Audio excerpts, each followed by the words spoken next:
여기 명문대학인 스탠포드 교수가 있습니다. 아주 옛날 한국을 갔다가 마주한 충격적인 광경을 잊을 수 없다고 했는데요. 그 광경을 봐버린 이후 자신의 인생이 바뀌었다며 울먹이며 소리쳤다고 합니다. 세계 최고가 될 수밖에 없는 이유 3가지라는 글을 발표해 스탠포드 대학교를 완전히 뒤집어버렸다고 하는데요. 그 한국의 비밀을 알게 된 미국 명문대학생들은 충격을 받아 긴장하기 시작했다고 합니다. 도대체 그녀는 무슨 짓을 했길래 이런 일이 벌어지기 시작한 걸까요? 바로 사연 들어보겠습니다.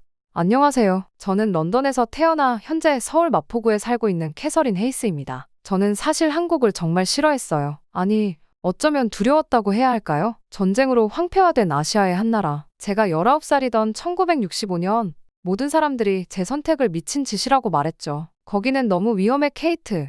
전쟁의 폐허에서 뭘 배우겠다는 거니? 동양은 내가 갈 곳이 아니야. 켄터키의 작은 마을에서 자란 목사님의 막내딸이 하필 한국을 선택하다니. 모두가 저를 말렸어요. 예일 같은 명문대를 포기하고 스탠포드를 선택한 것도 모자라 이제는 한국이라니요. 가족들은 제가 일시적인 반항기를 겪는 거라 생각했죠. 하지만 그들은 몰랐어요. 그날 이후로 제 인생이 완전히 바뀔 거라는 걸요. 김포공항에 발을 디뎠던 그 순간, 을지로의 어느 골목에서 만났던 그 이야기, 그리고 59년이 지난 지금 저는 스탠포드 대학의 한국학 석좌 교수로 은퇴를 앞두고 있네요. 케이트, 넌 완전히 한국에 물들었어. 동료 교수들은 아직도 그렇게 말하곤 해요. 하지만 저는 미소로 답할 뿐이에요. 그들은 아직 모르니까요. 제가 그날 발견한 것이 무엇인지, 그리고 그것이 어떻게 한 소녀의 인생을 완전히 바꿔놓았는지를. 자, 이제 그 이야기를 들려드릴게요. 1946년 목사였던 아버지와 피아노 교사였던 어머니 사이에서 저는 3자매 중 막내로 태어났습니다. 우리 가정은 그리 넉넉하진 않았지만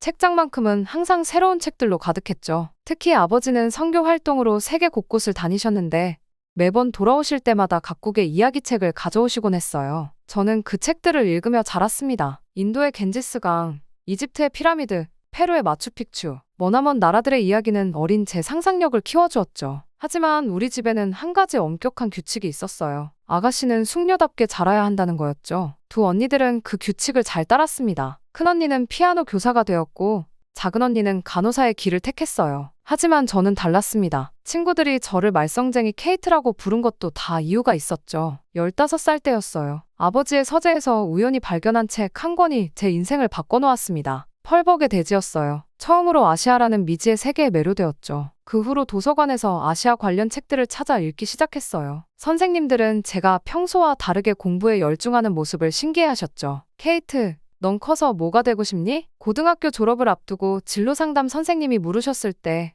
저는 망설임 없이 대답했어요. 저는 아시아의 이야기를 쓰고 싶어요. 물론 그때만 해도 부모님은 제 말을 진지하게 받아들이지 않으셨죠. 여자아이가 무슨 아시아를 연구한다는 거냐며 피아노 교사나 초등학교 교사가 되라고 하셨어요. 하지만 저는 제 꿈을 포기하지 않았습니다. 켄터키 주립대학에 입학한 후에도 동아시아학 수업을 몰래 들었어요. 그러다 1965년 봄, 도서관에서 운명적인 사진 한 장을 발견했습니다. 한국전쟁 직후의 모습을 담은 사진이었는데 폐허가 된 건물 앞에서 책을 읽고 있는 아이들의 모습이었어요. 그 사진 밑에는 이런 설명이 적혀 있었죠. 전쟁으로 모든 것을 잃었지만 배운 만큼은 포기하지 않는 한국의 아이들. 그 순간 가슴이 뛰었어요. 이건 단순한 호기심이 아니었습니다. 제가 찾던 이야기, 제가 쓰고 싶던 이야기가 바로 이것이란 걸 직감적으로 알았죠. 전쟁의 상처를 딛고 일어서는 사람들의 이야기, 그들의 불굴의 의지를 전 세계에 알리고 싶었어요. 하지만 예상했던 대로 부모님의 반대는 격렬했습니다. 아시아의 그 전쟁터에 우리 막내딸을 보낼 순 없다. 며 아버지는 크게 화를 내셨고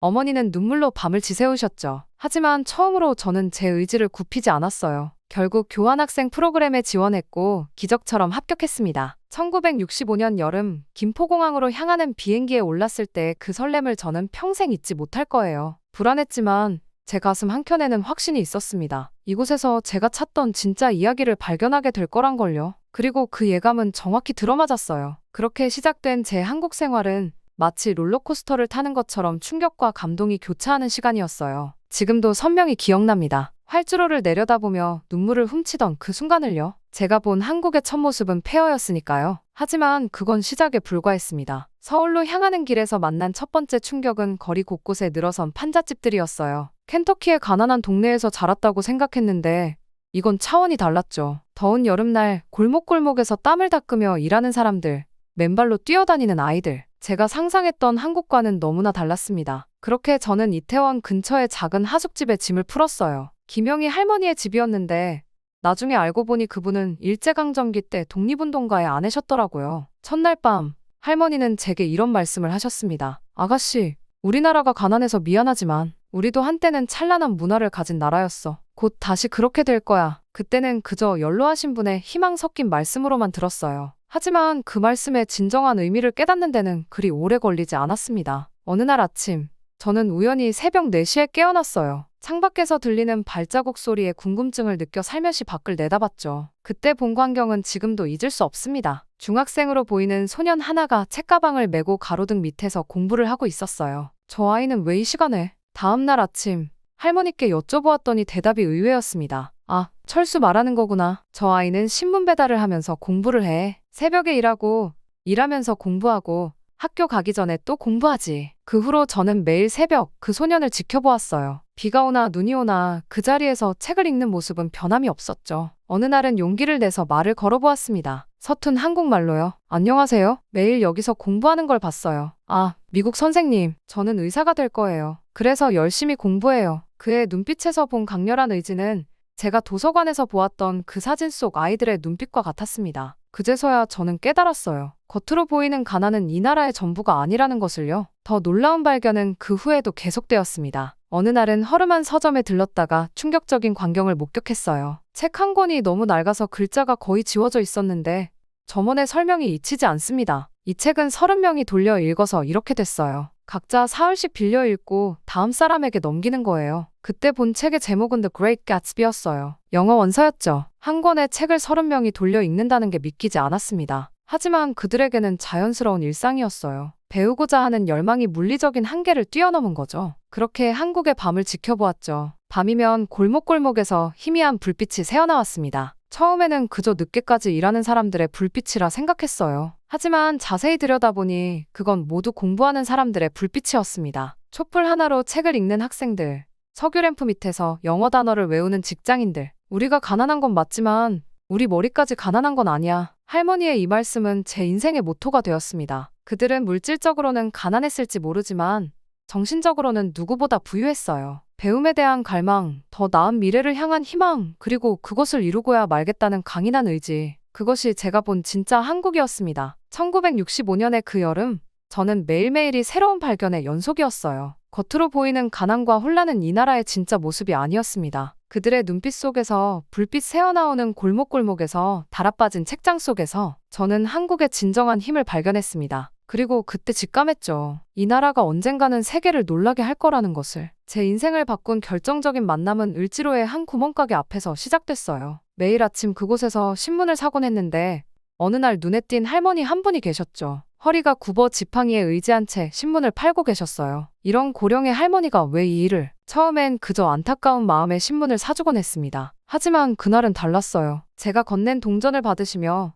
할머니가 불쑥 말을 걸어오셨으니까요. 아가씨, 미국 사람이지? 우리 아들도 미국 신문 참 좋아했어. 그 한마디에 저는 발걸음을 멈출 수밖에 없었어요. 그렇게 시작된 이야기는 제가 한국을 이해하는 결정적인 순간이 되었습니다. 우리 아들은 신문사에서 일했어. 한국전쟁 때 말이야. 폭격이 쏟아져도 신문을 만들었지. 어머니, 사람들이 무지해지면 민주주의가 죽어요. 우리가 끝까지 신문을 만들어야 해요라고 했었어. 할머니의 아들은 전쟁 중에도 신문을 발행하다 폭격으로 목숨을 잃었다고 해요. 하지만 그의 동료들은 멈추지 않았답니다. 피난 갔던 부산에서도 임시 거처에서도 계속해서 신문을 만들었대요. 전쟁통에 신문이 뭐가 중요하냐고들 했지. 하지만 우리 아들이 늘 말했어. 배고픈 건 참을 수 있어도 무지한 건 참을 수 없다고. 그 말씀에 저는 눈시울이 붉어졌어요. 할머니는 이어서 놀라운 이야기를 들려주셨습니다. 전쟁 중에도 무려 173개의 신문사가 문을 닫지 않았다는 거예요. 폭격 속에서도 극심한 물자 부족 속에서도 그들은 신문을 만들었습니다. 더 놀라운 건 그 다음이었어요. 할머니께서 낡은 가방에서 꺼내신 건 바랜 신문 한 부였습니다. 1951년 1월 15일자 신문이었어요. 전쟁의 한가운데서 발행된 그 신문에는 놀랍게도 문맹 퇴치 캠페인 기사가 실려 있었습니다. 그를 몰라서 신문을 못 읽는 사람들을 위해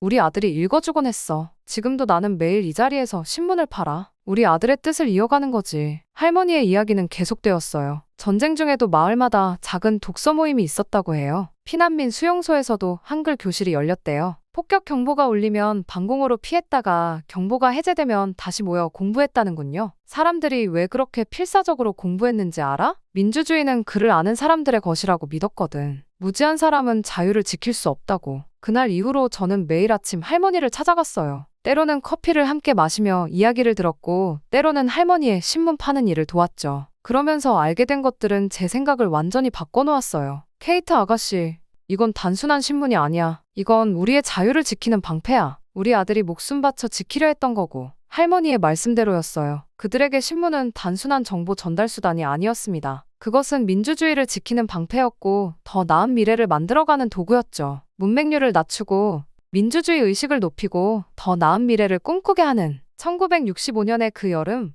을지로 골목에서 만난 한 할머니는 제게 진정한 민주주의가 무엇인지 가르쳐 주었습니다. 그리고 지금도 저는 확신해요. 한국이 이토록 빠르게 민주주의 국가로 성장할 수 있었던 건 바로 그때 그 할머니의 아들과 같은 분들이 있었기 때문이라는 걸요. 그렇게 시간이 흘러 가을이 되었습니다. 1965년 9월, 서울대학교를 방문했을 때였죠. 한국어 교실 수업이 끝난 후 저는 도서관에서 시간을 보내곤 했는데 그날따라 평소와 다른 길로 들어섰어요. 여기가 규장각이라고. 조선시대 왕실 도서관이었대. 친구 영희의 설명을 들으며 들어선 그곳에서 제 인생을 뒤흔들 만한 발견을 하게 될 줄은 몰랐습니다. 캐서린 선생님, 이쪽으로 와보세요. 영희가 가리킨 곳에는 오래된 문서들이 전시되어 있었어요. 그중 특히 제 눈길을 사로잡은 건 직지심체요절이란 책에 관한 기록이었습니다. 이게 무슨 책인지 아세요? 세계 최초의 금속활 자본이에요. 뭐라고요? 하지만 그건 구텐베르크. 제 말이 책 끝나기도 전에 영희는 웃으며 고개를 저었어요. 구텐베르크보다 78년이나 앞섰어요. 1377년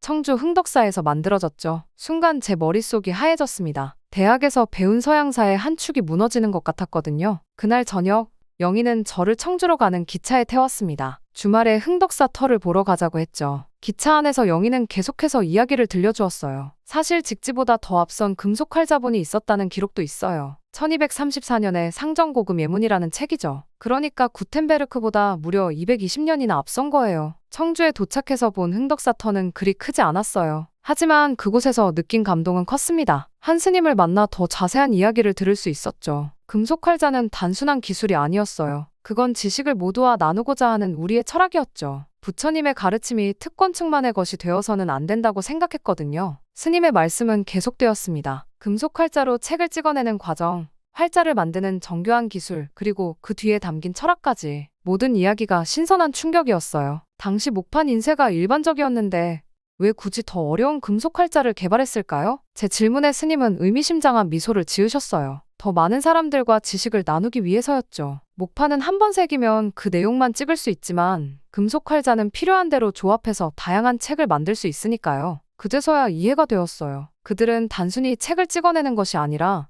지식을 확산시키는 방법을 혁신한 거였죠. 더 많은 사람들에게 더 다양한 지식을 더 빠르게 전하고 싶었던 거예요. 그렇게 흥덕사를 떠나오면서 저는 울컥했습니다. 지금까지 제가 얼마나 편협한 시각으로 세상을 보고 있었는지 깨달았거든요. 서양이 동양보다 앞섰다는 건 어쩌면 우리가 만들어낸 환상일지도 모른다는 생각이 들었어요. 기차 안에서 돌아오는 길, 저는 일기장에 이렇게 적었습니다. 오늘 나는 역사의 진실을 마주했다. 그동안 내가 알고 있던 세계사는 절반의 진실이었을지도 모른다. 이제는 더 넓은 시각으로 세상을 바라봐야겠다. 그리고 그날 이후 저는 한국의 기술과 문화를 완전히 다른 시각으로 보기 시작했어요. 반드시 이 나라는 다시 일어나 어떤 선진국보다도 뛰어난 나라가 될 것이라고 생각했습니다. 그렇게 1966년 봄, 저는 정해진 기간이 지나 돌아가야 했어요. 스탠포드로 돌아왔을 때 저는 마음이 불타올랐어요. 한국에서 보고 느낀 것들을 모두에게 알리고 싶었거든요. 하지만 현실은 제 열정만큼 단순하지 않았습니다. 동양학은 남자들의 영역이요.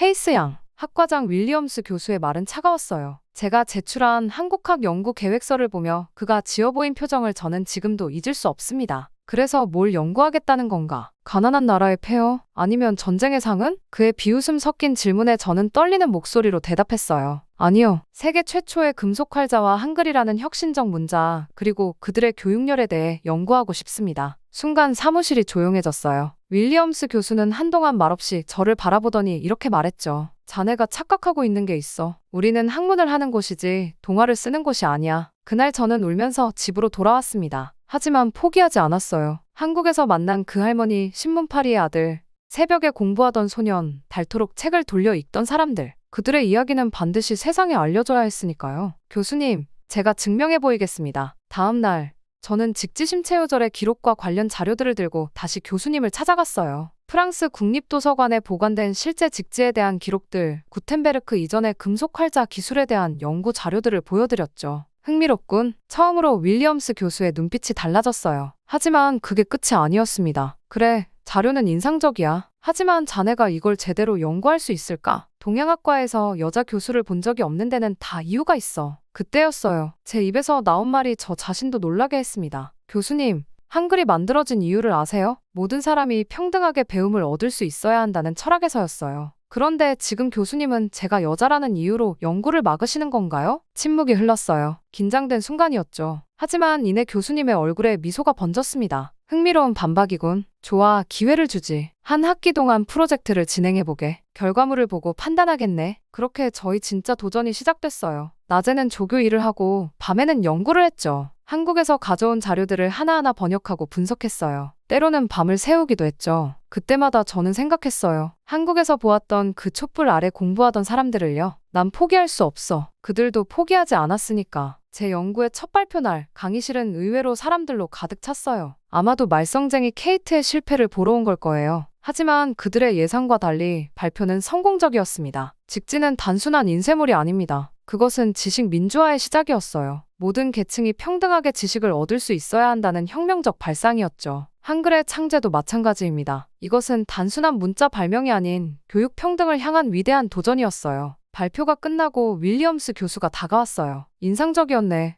헤이스 양, 자네가 틀렸다는 걸 증명하려 했던 내가 오히려 틀렸군. 그날 이후 동양학과에는 작은 변화가 시작됐어요. 더 많은 여학생들이 수업을 듣기 시작했고 한국학에 대한 관심도 조금씩 늘어났죠. 저는 이렇게 생각했어요. 어쩌면 이것이 진정한 지식의 민주화, 바로 한국에서 배운 그 가치를 제가 여기서 실천하고 있는 걸지도 모른다고요. 그렇게 저는 추가 발표를 준비했습니다. 한국의 진실을, 그들의 대단함을 더 자세히 알리고 싶었거든요. 그렇게 시작된 학과 세미나실에서의 그날을 저는 평생 잊지 못할 거예요. 제 발표 도중 뒷자리에서 들려온 비웃음 소리가 시작이었죠. 한국이 구텐베르크보다 앞섰다고. 말도 안 되는 소리야. 동양인들의 과대망상이겠지. 하버드에서 온 방문 교수 톰슨 박사의 냉소적인 코멘트였어요. 그는 당시 서양 인쇄술의 권위자로 불리던 분이었죠. 헤이스 양, 증거가 있나요? 실제 인쇄본이 존재하긴 하는 건가요? 그의 질문에 준비해간 슬라이드를 보여줬어요. 네, 파리 국립도서관에 실제 직지심체요절이 보관되어 있습니다. 1377년 청주 흥덕사에서 인쇄된. 잠깐만요. 그가 제 말을 자르며 일어섰어요. 그게 진짜 금속활자로 인쇄됐다는 걸 어떻게 증명하죠? 목판일 수도 있지 않나요? 그때였어요. 제가 한국에서 가져온 실물 크기의 금속활자 복제본을 꺼냈죠. 직접 보시겠습니까? 목판이라면 이런 정교한 글자 간격과 일정한 농도가 불가능합니다. 더구나 같은 글자가 미세하게 다른 것을 보면 제가 확대경으로 하나하나 설명하는 동안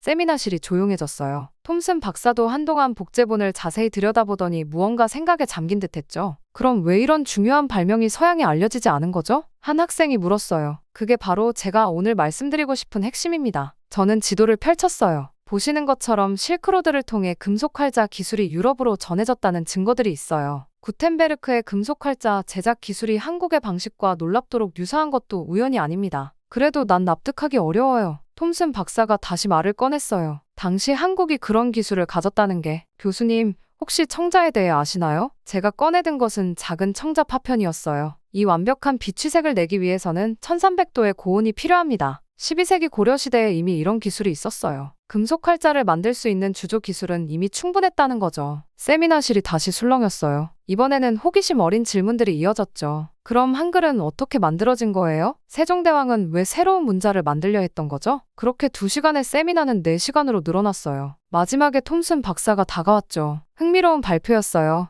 헤이스 양, 제가 가진 편견을 다시 한번 생각해보게 되었네요. 혹시 다음 학기에 제 수업에서 특강을 해주실 수 있을까요? 그날 이후 동양학과의 분위기가 조금씩 바뀌기 시작했어요. 한국학 수업에 수강생이 늘어났고 도서관에는 한국 관련 서적들이 채워지기 시작했죠. 작은 변화였지만 의미 있는 시작이었습니다. 편견을 깨는 건 쉽지 않아요. 하지만 불가능하진 않죠. 제 학생들에게 늘 하는 말입니다. 여러분도 보세요. 이제는 한국의 기술력과 문화를 모르는 사람이 없잖아요. 1967년 가을, 톰슨 박사의 특강 제안은 예상치 못한 기회가 되었어요. 동양의 인쇄술과 문명이라는 주제로 하버드, 예일, 콜롬비아의 교수들 앞에서 발표를 하게 된 거죠. 케이트, 긴장하지 마. 넌 진실을 말하는 거야. 발표 전 거울 앞에서 저는 계속 스스로를 다독였어요. 강당은 예상보다 훨씬 많은 청중으로 가득 찼습니다. 제 발표를 반박하려 온 교수들도 많았죠. 특히 첫 줄에 앉아있던 프린스턴의 앤더슨 교수의 날카로운 시선이 지금도 기억나요. 오늘 저는 여러분의 세계사 지식의 도전장을 내밀려고 합니다. 제 발표는 다소 도발적인 문장으로 시작됐어요. 구텐베르크가 인류 최초로 금속 활자를 발명했다는 것,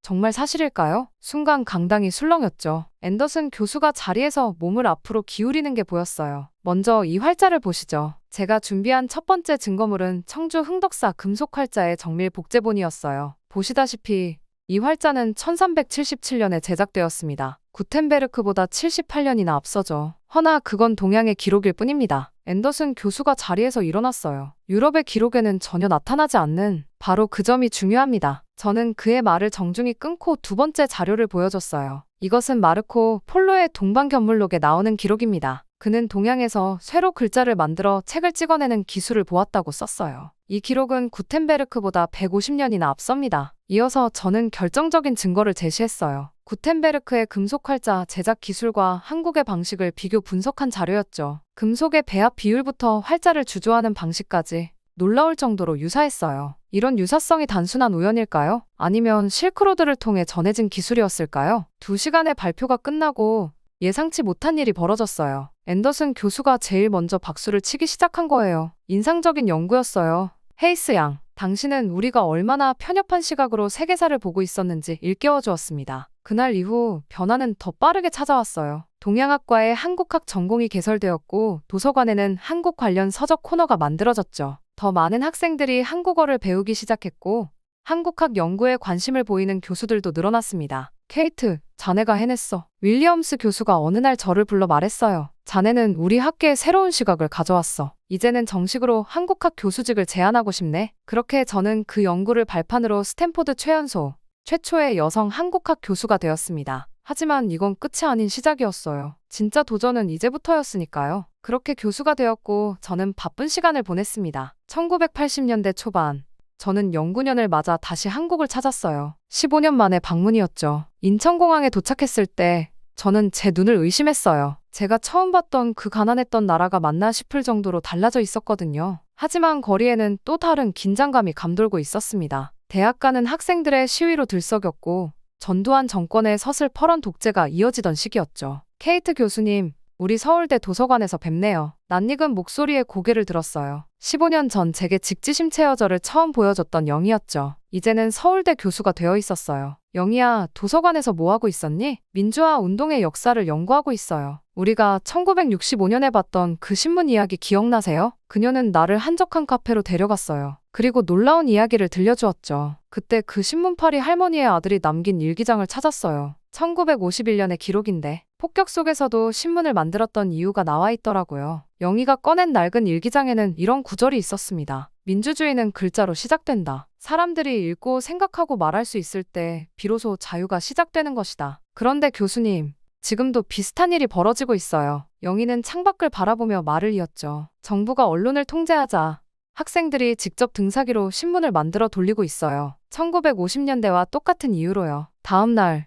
저는 영희와 함께 학생들의 모임에 참석했어요. 지하실에서 비밀리에 진행된 모임이었죠. 그곳에서 본 광경은 15년 전의 기억을 떠올리게 했습니다. 이게 바로 우리가 만든 지하신문이에요. 한 학생이 건넨 등사본에는 선명한 글자가 쓰여 있었어요. 진실은 침묵하지 않는다. 왜 이렇게 위험한 일을 하는 거죠? 제가 물었어요. 교수님, 우리도 몰랐어요. 왜 그 전쟁통에 사람들이 목숨 걸고 신문을 만들었는지. 이제는 알 것 같아요. 사람들이 진실을 알아야 세상이 바뀔 수 있으니까요. 그해 여름, 저는 서울의 거리에서 수많은 사람들을 만났어요. 민주화를 외치는 학생들, 그들을 지지하는 시민들, 그리고 독재에 맞서 싸우는 언론인들까지. 그들의 눈빛에서 저는 15년 전 그 신문파리 할머니의 아들과 같은 결연한 의지를 보았습니다. 이게 바로 한국의 진짜 힘이구나. 어느 날 일기장에 적었어요. 이 나라는 단순히 경제적으로만 성장한 게 아니야. 민주주의에 대한 갈망, 자유를 향한 열망이 있었기에 이만큼 올 수 있었던 거야. 1987년 마침내 한국의 민주화의 바람이 불었어요. 전 세계가 놀랐죠. 어떻게 이렇게 평화롭게 민주화를 이룰 수 있었는지. 하지만 저는 알고 있었어요. 그들의 DNA에는 이미 민주주의가 새겨져 있었다는 걸요. 전쟁 속에서도 신문을 지켜냈던 그 정신, 글자를 통해 자유를 꿈꾸던 그 의지가 마침내 결실을 맺은 거였죠. 그리고 그 과정을 지켜본 것은 제 인생에서 가장 값진 경험이 되었습니다. 정말 한국이라는 나라는 제 마음속에 제2의 조국과도 같다는 생각을 하게 되었죠. 그렇게 저는 많은 것을 느끼고 돌아갔습니다. 1990년대 초반,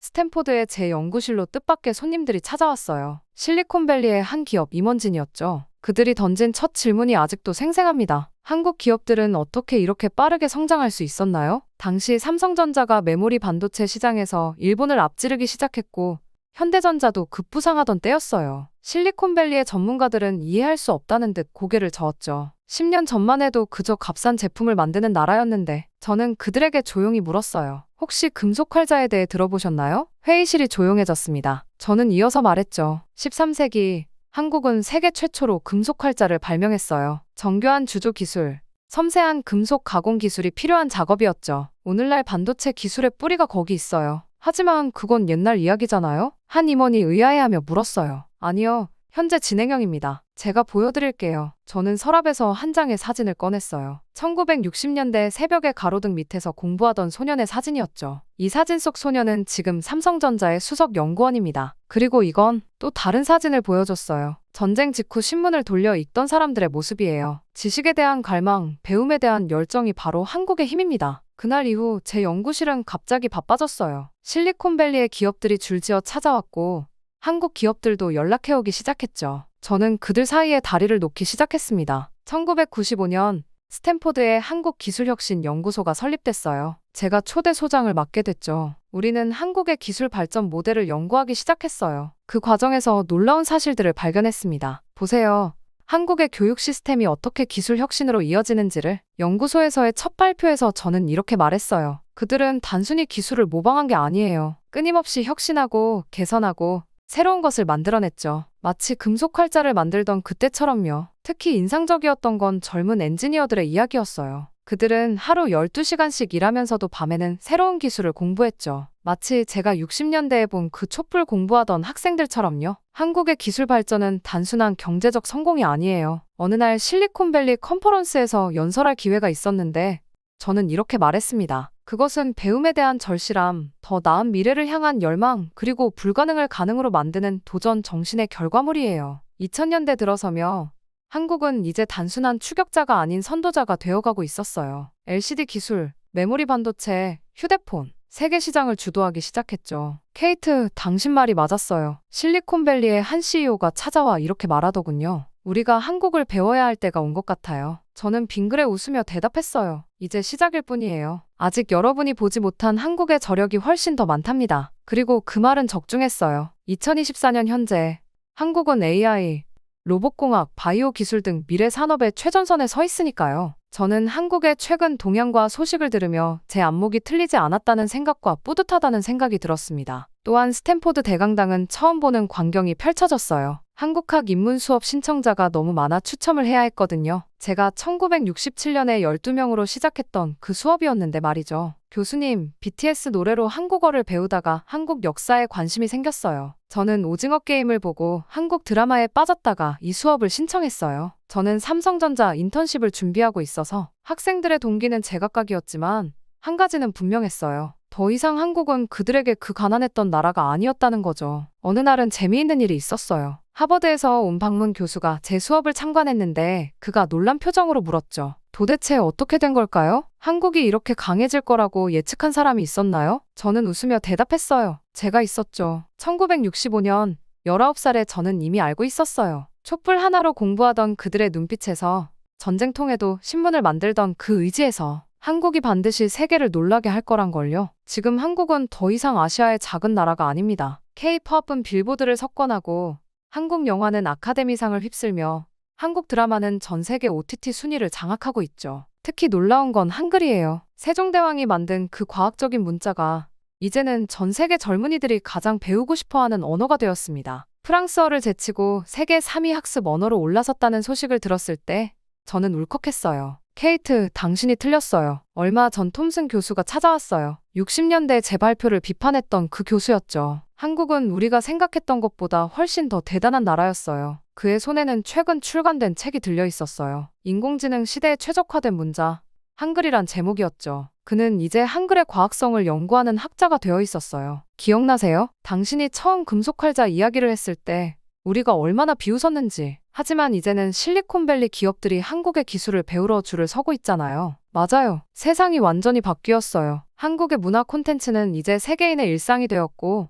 한국의 기술은 미래 산업의 표준이 되어가고 있죠. 얼마 전에는 재미있는 설문 결과를 봤어요. 10년 후 가장 영향력 있는 나라를 묻는 질문에 전 세계 젊은이들의 과반수가 한국을 꼽았다는 거예요. 교수님, 한국이 이렇게 될 줄 알고 계셨어요? 학생들이 종종 이렇게 묻곤 해요. 그럼 저는 이렇게 대답합니다. 알고 있었다기보다는 믿었어요. 배움에 대한 그들의 열정, 불가능을 가능으로 만드는 도전 정신, 그리고 세상과 소통하고자 하는 그들만의 방식을. 그리고 그 믿음은 결코 저를 배신하지 않았죠. 2024년, 저는 이제 곧 은퇴를 앞두고 있어요. 하지만 한국의 이야기는 여전히 현재 진행형입니다. 그들은 또 어떤 새로운 영역에서 세상을 놀라게 할까요? 그리고 저는 알아요. 그것이 결코 우연이 아니라는 걸. 금속활자에서 시작된 혁신의 DNA, 한글에 담긴 과학정신, 그리고 결코 꺾이지 않는 교육열. 이 모든 것이 오늘의 한국을 만들었고 또 미래의 한국을 만들어갈 테니까요. 저는 많은 생각을 하면서 달력을 보았습니다. 드디어 내일은 마지막 수업을 하는 날이었죠. 2024년 12월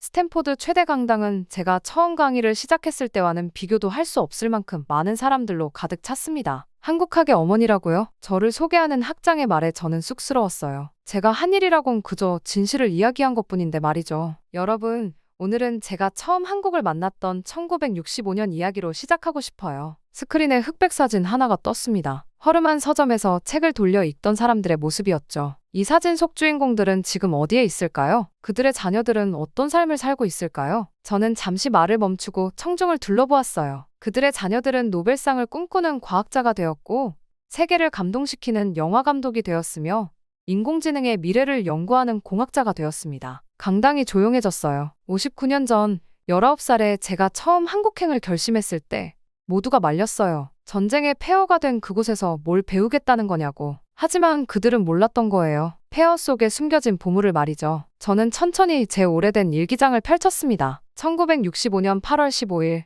처음 한국에 도착한 날 쓴 일기예요. 이곳에서 나는 무언가를 발견할 수 있을까? 그때의 불안한 마음이 고스란히 담겨있네요. 청중들이 웃었어요. 그리고 59년이 지난 지금 저는 자신 있게 말할 수 있어요. 네, 저는 발견했습니다. 아니, 어쩌면 한국이 저를 발견한 걸지도 모르겠네요. 저는 이어서 말했어요. 세계 최초의 금속활자와 가장 과학적인 문자 한글을 만든 나라, 전쟁의 폐허 속에서도 교육의 불꽃을 지켜낸 사람들, 민주주의를 위해 피 흘리면서도 평화로운 혁명을 이뤄낸 시민들. 이것이 제가 발견한 진짜 한국입니다. 잠시 목이 메었어요. 그리고 이제는 전 세계가 그 진실을 알게 되었죠. BTS의 음악이 빌보드를 석권하고 봉준호 감독의 영화가 아카데미를 휩쓸고 한국의 드라마가 넷플릭스를 장악하는 걸 보면서 저는 생각했어요. 드디어 세상이 한국을 제대로 보기 시작했구나. 청중 속에서 누군가 손을 들었어요. 교수님, 한국의 미래는 어떨까요? 저는 미소 지으며 대답했습니다. 지금 이 강당에 걸린 스크린도 한국산이고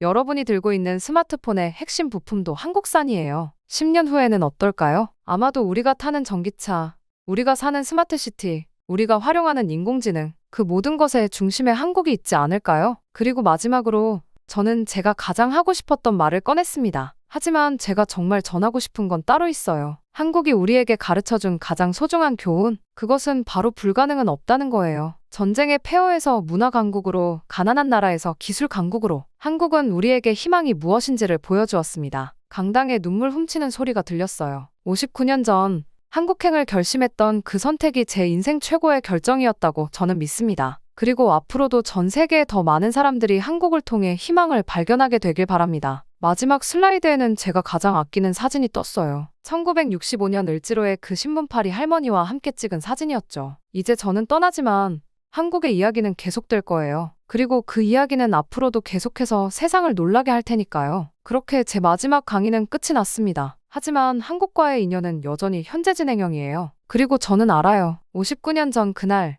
운명은 저를 가장 놀라운 여정으로 이끌었다는 것을. 저는 강의를 끝내며 지금까지 있었던 일들이 주마등 스치듯 지나가는 것 같았습니다. 59년의 시간 동안 한국은 저에게 세 가지 큰 깨달음을 주었어요. 첫 번째는 진정한 힘이란 무엇인가에 대한 깨달음이었죠. 1965년 처음 한국에 도착했을 때 본 것은 전쟁의 폐허였어요. 하지만 그 속에서 발견한 것은 무한한 가능성이었습니다. 사람들은 가난했지만 그들의 정신만큼은 결코 가난하지 않았어요. 촛불 하나로 공부하는 학생들, 신문을 돌려 읽는 시민들, 그들은 물질적 빈곤을 정신의 풍요로 극복했습니다. 두 번째는 혁신의 본질에 관한 것이었어요. 금속 활자에서 시작해 반도체까지 한국의 기술 발전을 지켜보며 깨달았죠. 진정한 혁신은 단순한 모방이 아닌 더 나은 것을 향한 끊임없는 갈망에서 시작된다는 것을요. 한글이 그랬듯 모두를 위한 더 나은 미래를 꿈꾸는 것, 그것이 혁신의 시작점이었습니다. 마지막 깨달음은 희망의 힘이었어요. 전쟁의 폐허에서 문화 강국으로, 독재에서 민주주의로, 한국은 불가능을 가능으로 만드는 희망의 증거였습니다. 그들이 보여준 변화는 단순한 경제적 성공이 아닌 인간의 의지가 만들어낸 기적이었죠. 이제 저는 스탠포드의 마지막 강의를 마치고 떠나지만 이 깨달음들은 영원히 제 가슴에 남을 거예요. 19살의 용기 있는 선택이 저를 이토록 아름다운 깨달음의 여정으로 이끌어 주었다는 것에 감사하며 앞으로도 더 많은 사람들이 한국을 통해 이런 깨달음을 얻게 되길 바랍니다. 한국은 저에게 단순한 연구 대상이 아닌 인생의 스승이었어요. 그리고 저는 이제 자신 있게 말할 수 있습니다. 세상에는 불가능이란 없다고. 한국이 그것을 증명했으니까요. 제 이야기는 여기까지입니다. 제 이야기를 들어주신 모든 분들께 감사의 말씀 전하고 싶어요. 행복하세요. 한국이라고? 드디어 미친 거냐? 절대 안 돼. 감히 배신자가 될 셈이냐? 한국이 어떤 나라인지 몰라? 여기 일본의 가정집에서 한 소녀가 아버지 앞에서 눈물을 흘리고 있습니다. 아버지는 한국은 절대 안 된다며 식기를 모두 던져버릴 정도로 불같이 화를 내고 있는데요. 결국 소녀는 방으로 들어가 버리고 아버지는 화를 식히지 못한 채 주저앉고 맙니다. 하지만 이후 이 남성은 한국으로 떠나게 되고 도착하자마자 울면서 딸에게 사과를 했다고 합니다. 대체 이들에게는 무슨 일이 있었던 걸까요? 안녕하세요. 저는 사토 미카라고 합니다. 일본의 평범한 고등학생이죠. 그리고 동시에 한국을 너무나도 사랑하는 학생이기도 하고요. 제가 한국을 사랑하게 된 건 2년 전 도서관에서부터였습니다. 한국에 대해 관심이 없었지만 그때 우연히 친구의 핸드폰으로 블랙핑크의 뮤직비디오를 보면서부터 완전히 K-팝에 빠지고 말았죠. 그리고 지금까지도 그 사랑은 이어져서 이제는 한국 문화 자체를 사랑하게 되었고요. 하지만 이러한 한국 사랑을 이어나가는 것이 쉽지만은 않습니다. 바로 저희 가족 때문이죠. 사실 저희 부모님은 한국을 증오하시거든요. 이렇게 시작하니 마음이 무겁네요. 하지만 이게 우리 집의 현실이에요. 물론 이유가 없는 것은 아닙니다. 15년 전 할아버지가 운영하시던 자동차 부품 무역회사가 IMF 시기에 무너졌거든요. 한국 거래처들의 연쇄부도로 회사가 파산했고 할아버지는 그 충격으로 쓰러지셨다고 합니다. 그리고 결국 일어나시지 못하셨죠. 아버지는 그때의 일을 지금까지도 절대 잊지 못하세요. 할아버지가 쓰러지신 뒤 아버지는 어린 나이에 회사 재건을 시작하셨죠. 10년 넘게 작은 공장에서 직원들과 함께 밤낮 없이 일하시면서 간신히 회사를 다시 세우셨어요. 하지만 한국이란 단어만 들어도 아버지의 눈빛이 달라져요. 때문에 저희 집 식탁에서는 절대 한국 이야기를 꺼낼 수 없죠. 어머니도 마찬가지예요. 한국 드라마가 나오면 채널을 바꾸시고 마트에서 한국 제품을 보면 지나치세요. 믿을 수 없는 나라 라고 하시죠. 한 번은 제가 김치 맛이 궁금하다고 했다가 큰 잔소리를 들었어요. 우리나라 음식이 최고란다. 다른 나라 것에 현혹되면 안 돼. 저희 집 거실에는 여전히 할아버지의 옛 회사 사진이 걸려 있습니다. 저는 매일 아침 등교하기 전에 그 사진을 보며 인사를 드려요. 아버지는 그 사진 앞에서 종종 한숨을 쉬시죠. 미카야, 우리가 얼마나 고생했는지 너는 몰라. 이뿐만이 아닙니다.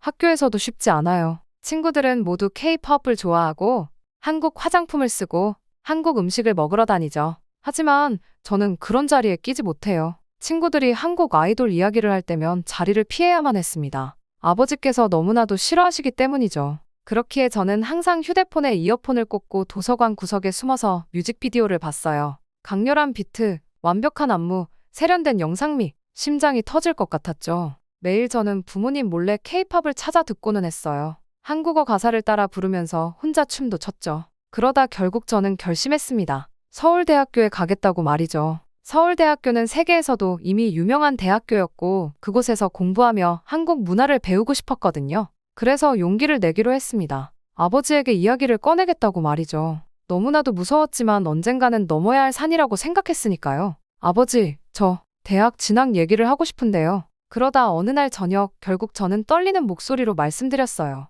아버지는 밝은 표정으로 젓가락을 내려놓으셨죠. 명함에 도쿄대학교 로고가 새겨진 볼펜을 꺼내시며 웃으셨어요. 분명 도쿄대나 와세다 대학을 말할 거라고 생각하신 게 분명했죠. 한국의 서울대학교에서 공부하고 싶어요. 순간 아버지의 손에서 볼펜이 떨어졌습니다. 그 소리가 마치 폭탄처럼 들렸어요. 어머니가 든 국그릇이 탁자에 부딪히며 국물이 튀었지만 아무도 닦지 않았죠. 아버지의 표정이 순식간에 일그러졌어요. 뭐라고? 아버지의 목소리가 떨렸습니다. 생전 처음 보는 표정이었어요. 분노와 배신감, 그리고 깊은 상처가 뒤섞인 표정이었죠. 서울대학교는 아시아 최고의 대학 중 하나예요. 거기서 한국의 문학과 문화를 조용히 해. 아버지의 주먹이 식탁을 내리쳤어요. 물컵이 쓰러지며 물이 쏟아졌지만 아무도 신경 쓰지 않았습니다. 아버지는 천천히 자리에서 일어나셨어요. 등줄기가 서늘해졌죠. 당장 내 방으로 들어가거라. 지금 당장. 떨리는 목소리였지만 그 어느 때보다 무서웠어요. 방으로 도망치듯 올라가며 들은 아버지의 중얼거림이 지금도 귓가에 맴돕니다.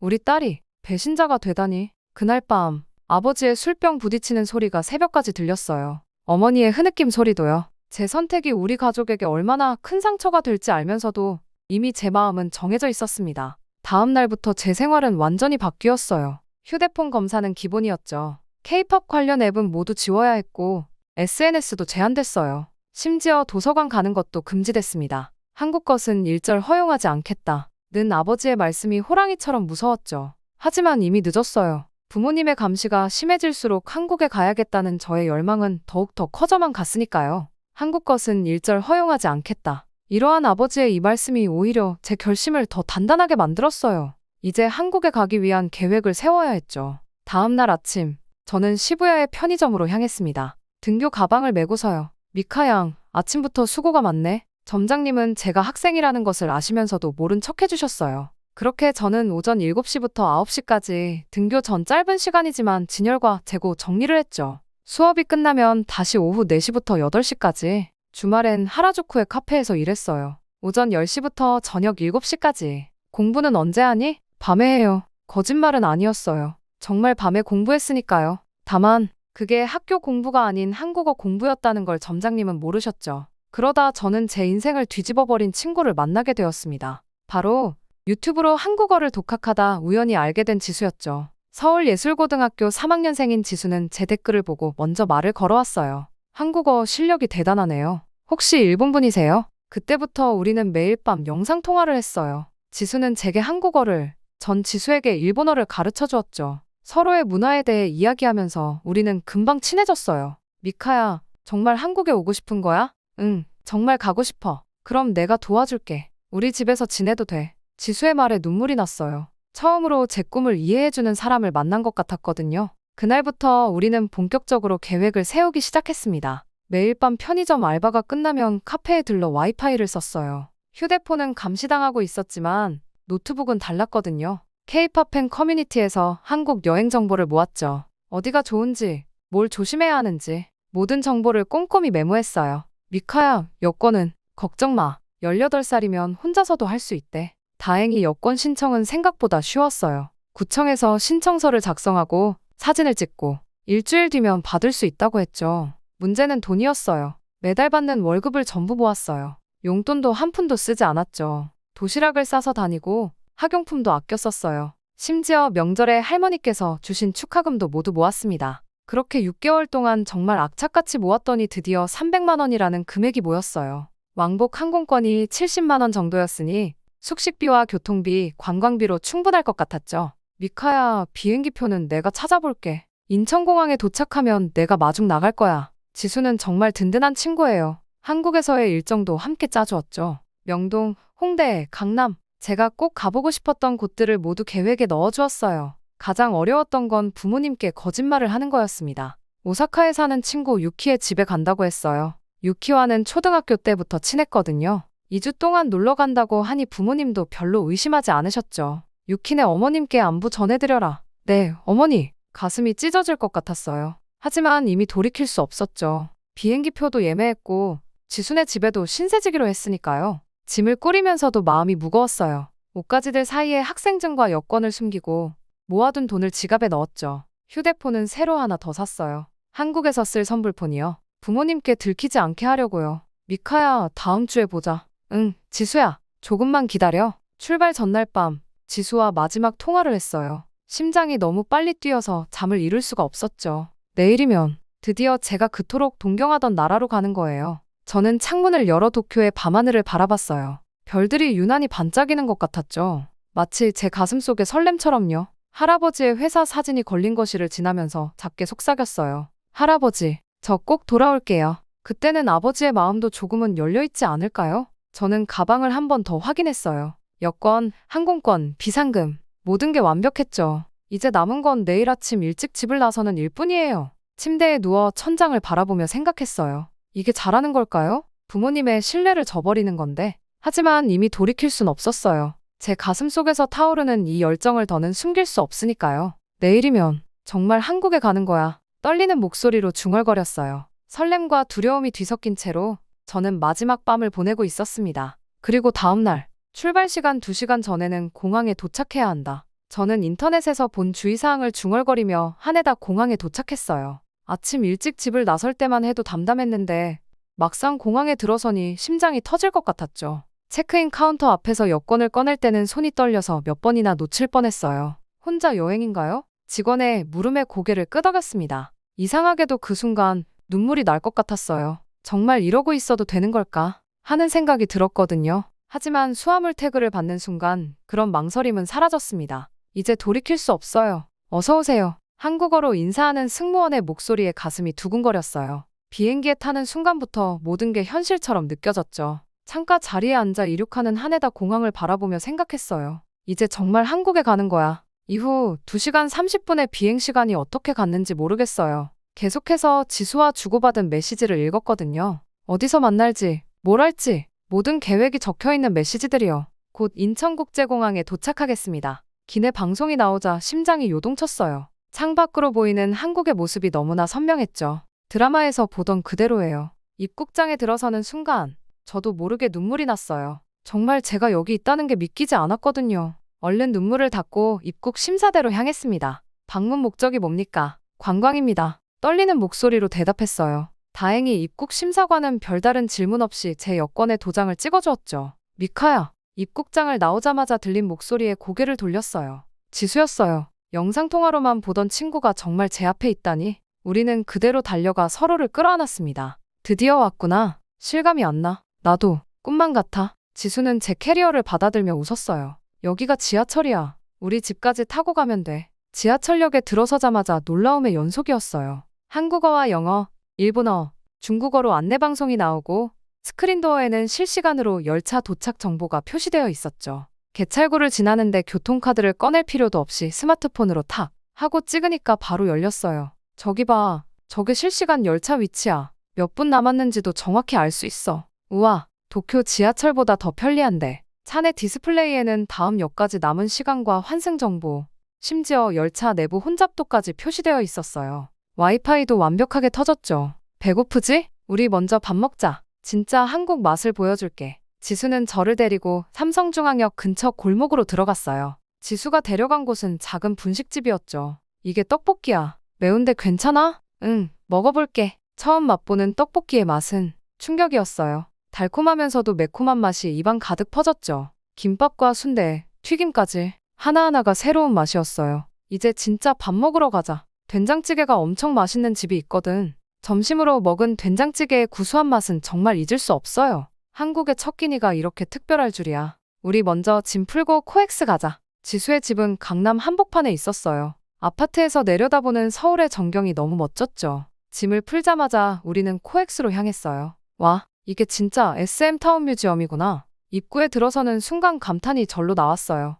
그동안 영상으로만 보던 아이돌들의 무대 의상과 포토존, 홀로그램 공연까지 모든 게 완벽했죠. 미카야, 여기서 사진 찍자. 지수와 함께 이곳저곳을 돌아다니며 사진을 찍었어요. 너무 신나서 인스타그램에도 올렸죠. 평소처럼 좋아요 누르는 친구들의 이름을 보면서도 전혀 의심하지 못했어요. 제 사진이 오사카의 유키에게도 보일 거라는 걸요. 우리 이제 한복 입으러 갈까? 한옥마을에서 고른 한복은 연한 분홍색 저고리에 자주색 치마였어요. 거울 속의 제 모습이 마치 다른 사람 같았죠. 경복궁의 화려한 단청 아래서 사진을 찍으며 이 순간이 영원했으면 좋겠다고 생각했어요. 미카야, 우리 이제 강남 K-팝 춤 학원 가자. 내가 예약해뒀어. 댄스 수업은 정말 즐거웠어요. 선생님께서 친절하게 가르쳐 주셨고 다른 수강생들과도 금방 친해졌죠. 땀을 흘리며 춤추는 동안 저는 완전히 자유로워진 것 같았어요. 그때였어요. 휴대폰이 울렸습니다. 화면에 뜬 발신자 이름에 온몸이 얼어붙었어요. 아빠, 손이 덜덜 떨렸어요. 전화를 받을 수 없었죠. 곧이어 문자가 왔습니다. 지금 어디니? 유키 어머님께 전화가 왔다. 심장이 멎는 것 같았어요. 곧이어 연속으로 오는 부모님의 전화. 10통, 20통, 30통. 점점 숫자가 늘어갔어요. 당장 전화해라. 내가 정말 한국에 갔다는 게 사실이니? 이 불효자식. 아버지의 문자에 이어 어머니의 문자도 계속 왔어요. 미카야, 내가 이럴 줄은 정말 몰랐다. 아버지가 얼마나 실망하시겠니? 당장 집으로 돌아오지 않으면 경찰에 신고할 거야.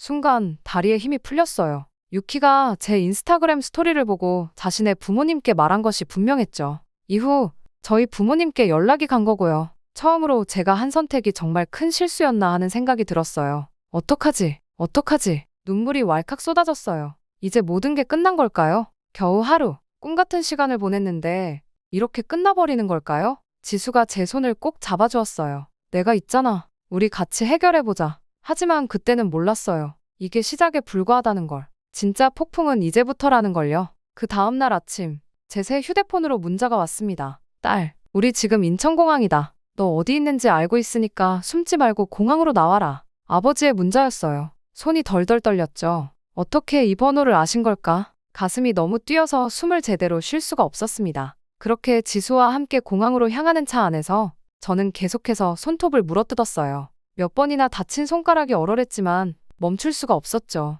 이따금 들리는 내비게이션 소리가 마치 시한폭탄의 초읽기처럼 들렸어요. 10km 남았습니다. 라는 안내음이 들릴 때마다 심장이 한 번씩 멎는 것 같았죠. 공항이 가까워질수록 다리가 떨려왔어요. 마치 처형장으로 향하는 것만 같았습니다. 입국장 앞에 서 계신 아버지와 눈이 마주친 순간 제 용기는 물거품이 되었어요. 평생 본 적 없는 무서운 표정이었죠. 아버지의 굳은 얼굴에는 분노와 실망 그리고 깊은 상처가 한꺼번에 담겨 있었어요. 뒤에 서 계신 어머니는 눈도 마주치지 못하고 고개를 돌리고 계셨어요. 어머니의 눈가가 붉은 것이 멀리서도 보였죠. 아버지가 성큼성큼 다가오실 때마다 바닥에 대리석 타일이 울리는 것 같았어요. 그 발소리가 마치 제 심장을 짓누르는 것만 같았죠. 사람들의 시선이 우리에게 꽂혔지만 아버지는 아랑곳하지 않으셨어요. 본능적으로 뒤로 물러섰지만 이미 늦었어요. 아버지가 제 팔을 잡아 끄시려는 순간 감색 정장을 차려입은 항공항 직원이 다가왔습니다. 단정한 머리에 부드러운 미소를 띤 그의 모습이 마치 천사같이 느껴졌어요. 무슨 일 있으신가요? 차분하면서도 단호한 목소리였어요. 아버지의 얼굴이 굳어졌죠. 일본어를 완벽하게 구사하는 직원의 모습에 당황하신 게 역력했어요. 특히 그들의 정중하면서도 단호한 태도는 아버지의 분노를 누그러뜨리기에 충분했습니다. 어머니가 아버지의 팔을 살며시 잡으셨고 우리는 공항 넷카페로 자리를 옮겼어요. 카페 테이블에는 차가운 시선만이 맴돌았어요. 아버지는 창밖만 바라보시고 어머니는 손수건만 만지작거리셨죠. 숨막히는 침묵 속에서 지수가 조심스레 입을 열었어요. 혹시 괜찮으시다면 저희 집에서 식사라도 하시면서 이야기 나누시는 건 어떠세요? 어머니께서 특별한 식사들을 준비하고 계시거든요. 순간 아버지의 눈썹이 꿈틀했어요. 거절의 말씀이 나오려는 찰나 어머니가 먼저 고개를 끄덕이셨습니다. 우선은 그러는 게 좋겠네요. 그 순간 아버지의 날카로웠던 눈빛이 조금 흔들렸어요. 택시 안의 침묵은 무거웠어요. 창밖으로 보이는 서울의 풍경이 마치 무성영화처럼 흘러갔죠. 간간히 들리는 내비게이션 소리만이 이 불편한 정적을 깨뜨렸습니다. 손에 땀이 날 정도로 긴장된 15분이었어요. 하지만 지순의 집 현관문을 열자마자 모든 게 달라졌어요. 구수한 된장찌개 냄새에 갈비찜의 달콤한 향, 방금 지은 밥 냄새가 뒤섞여 코끝을 간지럽혔죠. 어머니의 굳어있던 인매가 살짝 풀어지는 게 보였어요. 어서 오세요. 기다리고 있었습니다. 지수 어머님의 환한 미소가 우리를 맞이했어요. 거실에 마련된 식탁은 마치 작은 궁중잔치 같았죠. 삼색 나물부터 잡채, 갈비찜, 생선구이까지 정성스레 놓인 은수저와 노수저는 마치 골동품처럼 빛났고 한 상 가득 차려진 음식들은 예술 작품 같았어요. 처음엔 숨소리조차 조심스러웠던 식사 자리였어요. 하지만 갈비찜 한 점을 드신 아버지의 표정이 조금씩 풀어지기 시작했죠. 이 맛은 정말 특별하네요. 제가 3일 동안 숙성시킨 거예요. 저만의 비법이 있답니다. 그렇게 다행히 음식을 매개로 대화가 시작됐어요. 특히 지수 아버님과 우리 아버지의 대화가 물꼬를 텄죠. 자동차 부품 쪽이라고 하셨죠? 저희 회사도 현대차 납품하는데. 아, 그러시다면 혹시 최근 개발된 전기차 부품에 대해? 처음으로 아버지의 눈이 반짝였어요. 두 분의 대화는 비즈니스로 시작해 골프, 와인으로 이어졌고 어느새 웃음소리까지 들리기 시작했죠. 어머니들은 부엌에서 요리 비법을 주고받으시며 가까워지고 계셨어요. 저녁이 무르익어갈 무렵 아버지가 조용히 저를 불렀습니다. 미카야. 처음으로 들리는 부드러운 목소리에 눈물이 났어요. 정말 이곳을 그렇게 좋아하니? 목이 메었지만 진심을 담아 대답했습니다. 네, 아버지. 이곳에서 공부하고 싶어요. 제가 본 한국은 우리가 생각하던 것과는 달라요. 더 발전했고 더 따뜻해요. 창밖으로 서울의 야경이 반짝이는 가운데 긴 침묵이 이어졌어요. 그리고 아버지가 말씀하셨습니다. 좀 더 생각해보자꾸나. 완전한 허락은 아니었지만 작은 희망이 보였어요. 그 순간 창밖의 불빛들이 더욱 반짝이는 것 같았습니다. 이제 진짜 제 꿈을 향한 첫걸음을 뗄 수 있을 것 같았어요. 심지어 다음날 매우 놀라운 일이 일어났습니다. 어젯밤에 긴장감이 채가시기도 전에 아침 식사 자리에서 아버지가 뜻밖의 제안을 하셨거든요. 우리 가족끼리 서울 구경도 좀 해볼까? 어머니와 저는 놀란 눈빛을 교환했어요. 어제까지만 해도 한국에 대한 반감이 가득했던 아버지의 입에서 나온 말이라고는 믿기지 않았죠. 지순의 가족과 헤어지면서 나누었던 대화가 아버지의 마음을 조금은 열어준 것 같았어요. 첫 목적지는 삼성전자 디지털시티였습니다. 수원에 위치한 이곳은 아버지의 강력한 요청으로 정해졌죠. 처음에는 단순한 견학이라 생각했는데 입구에 들어서는 순간 아버지의 표정이 달라졌어요. 최첨단 기술이 집약된 전시관을 둘러보면서 아버지의 눈빛은 점점 더 진지해졌습니다. 이건 정말 놀랍군. 반도체의 생산 라인을 재현해 놓은 공간 앞에서 아버지가 중얼거렸어요. 깨끗한 클린룸 안에서 움직이는 로봇들의 모습에 감탄사가 절로 나왔죠. 특히 차세대 디스플레이 기술을 보여주는 공간에서는 발걸음을 떼지 못하셨어요.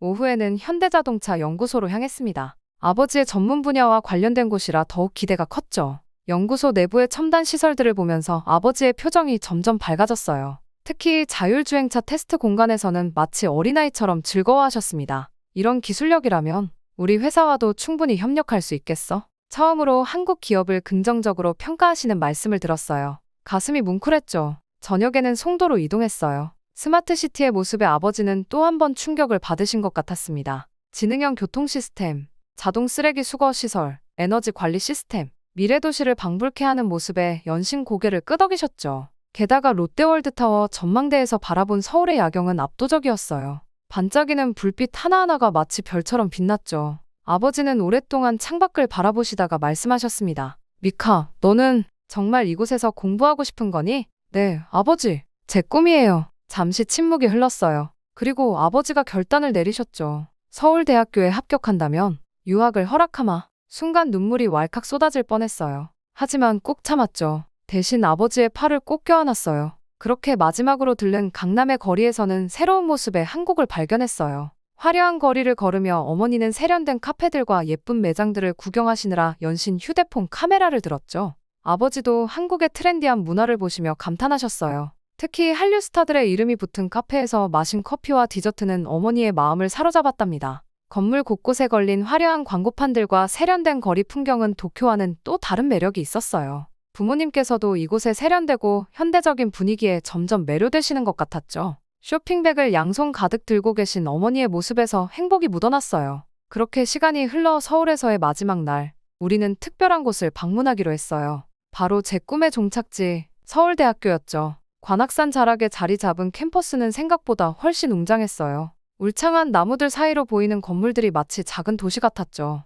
여기가 서울대학교구나. 아버지의 말씀에는 이제 더 이상 반대의 기색이 없었어요. 중앙도서관 앞에 서서 높이 솟은 건물을 바라보는 아버지의 눈빛에는 오히려 기대감이 어려 있었죠. 도서관 안으로 들어서자 숨막힐 듯한 고요함이 우리를 감쌌어요. 책장 너머로 보이는 학생들의 진지한 모습에 저도 모르게 가슴이 뛰었죠. 어느 날엔가 저도 이곳에서 공부하고 있을 거란 생각에 설렘이 가득했어요. 미카, 이제 진짜 시작이란다. 어머니가 제 어깨를 꼭 잡아주셨어요. 그 손길에서 따스한 응원이 전해졌죠. 캠퍼스를 둘러보는 내내 부모님은 이것저것 물어보시며 깊은 관심을 보이셨어요. 특히 한국어 교육원과 기숙사를 꼼꼼히 살펴보시던 모습이 아직도 선명히 기억나요. 점심시간 학생 식당에서 김치찌개를 드시던 어머니가 문득 말씀하셨어요. 이런 맛있는 걸 매일 먹을 수 있다니 너무 부럽다. 처음으로 한국 음식을 칭찬하시는 어머니의 말씀에 가슴이 뭉클했죠. 오후에는 입학처를 방문했어요. 외국인 전형에 대한 상세한 설명을 들으면서 이제 정말 구체적인 목표가 생긴 것 같았어요. 한국어 능력 시험 TOPIK 6급, 서울대학교 한국어 인증시험. 넘어야 할 산이 높았지만 오히려 가슴이 뜨거워졌죠. 저녁에는 지순의 가족과 마지막 식사를 하기로 했어요. 이번에는 한정식 집이었죠. 전통 한옥을 개조한 식당 안은 마치 타임머신을 탄 것처럼 고즈넉했어요. 한복을 입은 직원들의 정중한 인사, 은은히 울리는 가야금 소리, 모든 것이 새로웠죠. 이런 곳이 있는 줄 몰랐네요. 어머니의 감탄사에 지수 어머님이 환하게 웃으셨어요. 다음에 오시면 더 좋은 곳으로 모시고 싶어요. 두 분의 대화가 이제는 어색하지 않았죠. 코스 요리가 하나둘 나올 때마다 테이블에서는 감탄사가 터져 나왔어요. 특히 제철 나물로 만든 쌈과 전통 장류는 아버지의 마음까지 사로잡은 것 같았죠. 식사가 끝나고 나온 전통차와 다과는 또 다른 즐거움이었어요. 이 차, 향이 참 좋네요. 어머니가 연신 찻잔을 들며 말씀하셨어요. 제가 만드는 법을 알려드릴게요. 지수 어머님의 제안에 어머니의 눈이 반짝였죠. 두 가족이 함께한 마지막 밤은 그렇게 따뜻하게 흘러갔어요. 헤어질 때 지수 아버님이 제게 말씀하셨죠. 꼭 합격해서 다시 만나자. 그 말씀에 담긴 진심이 가슴 깊이 와닿았어요. 일본으로 돌아온 후 우리 가족의 일상은 조금씩 달라지기 시작했어요. 어머니는 한국에서 배워온 레시피들을 하나씩 시도하셨죠. 처음에는 서툴렀지만 점점 맛있는 김치와 된장찌개를 만들어내셨어요. 주말 저녁이면 온 가족이 모여 어머니가 만든 한식을 먹으며 도란도란 이야기를 나누게 됐죠. 거실 한켠에는 어머니가 사오신 전통차 세트가 자리 잡았어요. 매일 저녁 어머니는 정성스레 차를 우려내셨죠. 처음에는 쓴맛이 강하다고 하시던 아버지도 이제는 매일 한 잔씩 즐기시게 됐어요. 제 방에서 흘러나오는 케이팝 음악을 더 이상 숨길 필요도 없어졌어요. 오히려 어머니가 먼저 이 노래 좋다 고 말씀하실 때도 있죠. 한국 드라마를 보시다가 모르는 단어가 나오면 저에게 물어보시기도 해요. 하지만 가장 큰 변화는 제 생활이에요. 이제 명확한 목표가 생겼으니까요. 매일 아침 일찍 일어나 한국어 능력 시험 문제집을 풀고 한국어 뉴스를 들으며 하루를 시작해요. 학교가 끝나면 도서관에서 공부하고 주말에는 한국어 학원에 다니죠. 지수와는 매일 밤 화상통화로 회화 연습을 해요. 서울대 입학시험을 위한 한국어 공부는 생각보다 훨씬 어려웠지만 포기할 수는 없었죠. 지수가 보내주는 한국어 교재와 모의고사 문제들로 밤늦게까지 공부하는 날도 많아졌어요. 아버지는 가끔 제 공부방에 들르셔서 간식을 놓고 가세요. 예전 같았으면 상상도 할 수 없었던 일이죠. 어머니는 제가 공부하는 모습을 보시고는 살며시 미소 지으세요. 이제는 제 꿈을 응원해주시는 부모님이 계셔서 정말 든든해요. 얼마 전에는 아버지가 놀라운 소식을 전해주셨어요. 다음 달에 한국 출장이 있단다. 현대자동차와 새로운 프로젝트를 시작하기로 했거든. 한국을 거부하기만 하시던 아버지의 생각이 이렇게까지 바뀌다니 정말 신기했죠. 이제 저는 매일 밤 창밖의 달을 보며 서울에서의 꿈을 그려요. 한 걸음 한 걸음 천천히 나아가고 있지만 분명 그 꿈에 가까워지고 있다는 걸 느껴요. 서울대학교 합격이라는 큰 산이 기다리고 있지만 이제는 두렵지 않아요. 우리 가족 모두가 변화했듯이 저도 반드시 변화할 수 있을 거예요. 매일 밤 잠들기 전 서울에서 찍은 가족 사진을 봐요. 그때 행복했던 기억이 제게 큰 힘이 되거든요. 이제 곧 그 사진 옆에 서울대학교 합격증을 놓을 수 있겠죠? 그날을 위해 오늘도 저는 열심히 공부합니다. 저와 가족의 인생을 바꿔준 한국에 꼭 다시 갈 수 있길 바라며 저희 이야기는 마칩니다. 지금까지 저희 이야기를 들어주셔서 감사합니다. 여기 일본의 지하철 연구원이 한국의 지하철은 거품뿐이라면서 할 줄 아는 것이라곤 일본의 기술을 베끼는 것밖에 없다고 소리쳤다 합니다. 그는 한국이라면 이제 학을 떼고 싶다면서 피를 토하듯 한국을 증오한다고 하는데요. 그러던 어느 날 이 남성은 회사의 지시로 인해 거의 억지로 가게 되었다고 합니다. 그렇게 가게 된 한국의 지하철역에서 충격적인 광경을 목격하고는 그의 인생이 180도 뒤바뀌었다고 하는데요. 도대체 그에게 무슨 일이 있었던 걸까요? 제 이름은 다카하시 타케시입니다. 제2활동일본에서 47년간 신칸센을 연구해온 철도 엔지니어죠. 사실 저는 한국을 정말 싫어했습니다. 일본 철도 기술의 자존심을 짓밟는 나라라고 생각했거든요. 특히 그들이 우리 신칸센의 기술을 모방해 만들었다는 KTX를 볼 때마다 분노가 치밀어 올랐습니다. 그랬던 제 인생이 완전히 뒤바뀌어 버린 건 제 딸 사쿠라가 한국철도공사에 지원하겠다고 선언한 그날부터 시작되었죠. 그리고 제가 인천에서 열린 철도박람회에 참석하게 되면서 제 인생은 완전히 달라졌습니다. 이쯤 되면 제게 무슨 일이 있었던 건지 궁금하실 것 같네요. 그럼 제 이야기를 들려드리겠습니다. 신칸센이라는 이름을 들으면 아직도 가슴이 벅차오릅니다. 세계 최초의 고속철도, 그 자부심은 제 인생 그 자체였습니다. 40여 년 전 도쿄대 철도공학과를 수석으로 졸업하고 JR 동일본에 입사했을 때가 생각나네요. 당시 신칸센은 이미 세계 기준이었습니다. 일본의 기술력은 영원히 세계 최고다. 저의 은사님이셨던 야마모토 교수님의 말씀이 아직도 귓가에 생생합니다. 신입 시절, 저는 매일 새벽 4시에 출근했습니다. 신칸센이 첫 운행을 시작하기 전 모든 선로와 차량을 꼼꼼히 점검하는 게 제 일이었죠. 영하의 추위 속에서 레일을 검사하고 한여름 땡볕 아래서 차량 정비를 하면서도 행복했습니다. 그때는 젊었으니까요. 특히 기억에 남는 건 200km의 추벽을 깨는 프로젝트를 맡았을 때입니다. 팀장님께서 저를 믿고 맡겨주신 첫 큰 프로젝트였죠. 6개월 동안 집에 들어가지도 못하고 연구소에서 밤을 새웠습니다. 아내가 도시락을 들고 연구소로 찾아오곤 했었죠. 결국 우리는 해냈습니다. 그때의 성공이 제 인생의 전환점이 되었어요.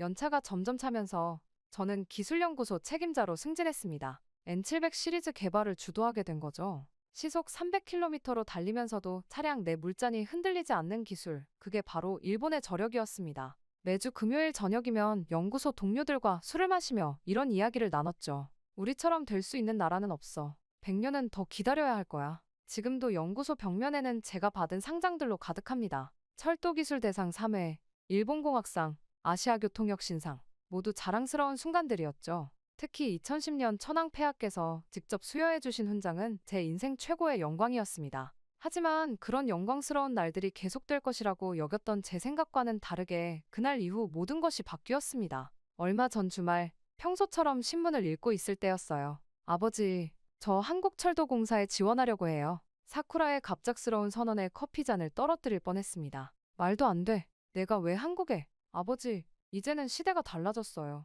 KTX의 기술력은 세계적으로도. 조용히 해. 내가 47년간 쌓아온 자존심을 내가 이렇게. 그날 저녁 식사 자리는 차가웠습니다. 사쿠라는 제 눈을 피했고 아내는 한숨만 쉬었죠. TV에서 한국철도 관련 뉴스가 나오자 리모컨을 던지듯 채널을 돌렸습니다. JR 동일본의 수석 엔지니어가 제가 어떻게 딸이 우리의 경쟁국으로 가는 걸 허락할 수 있겠습니까? 그렇게 저는 일주일 내내 잠을 이루지 못했습니다. 연구소 후배들에게 전화해서 사쿠라의 이력서를 넣어보려 했죠. 도쿄의 어느 철도 기업이든 좋으니 제발 한국만 아니길 바랐습니다. 한밤중에 사쿠라의 방에 몰래 들어가 책상을 뒤져보았습니다. KTX의 기술력, 연구 환경, 미래 비전, 꼼꼼하게 정리된 자료들을 보며 가슴이 아팠습니다. 우리 신칸센이 이렇게 추락했나 하는 자괴감이 들었죠. 아버지 세대의 고집이 일본 철도를 이 지경으로 만든 거예요. 사쿠라의 그 말은 비수가 되어 제 가슴을 찔렀습니다. 저는 결국 사쿠라의 뺨을 때리고 말았죠. 47년 동안 단 한 번도 하지 않았던.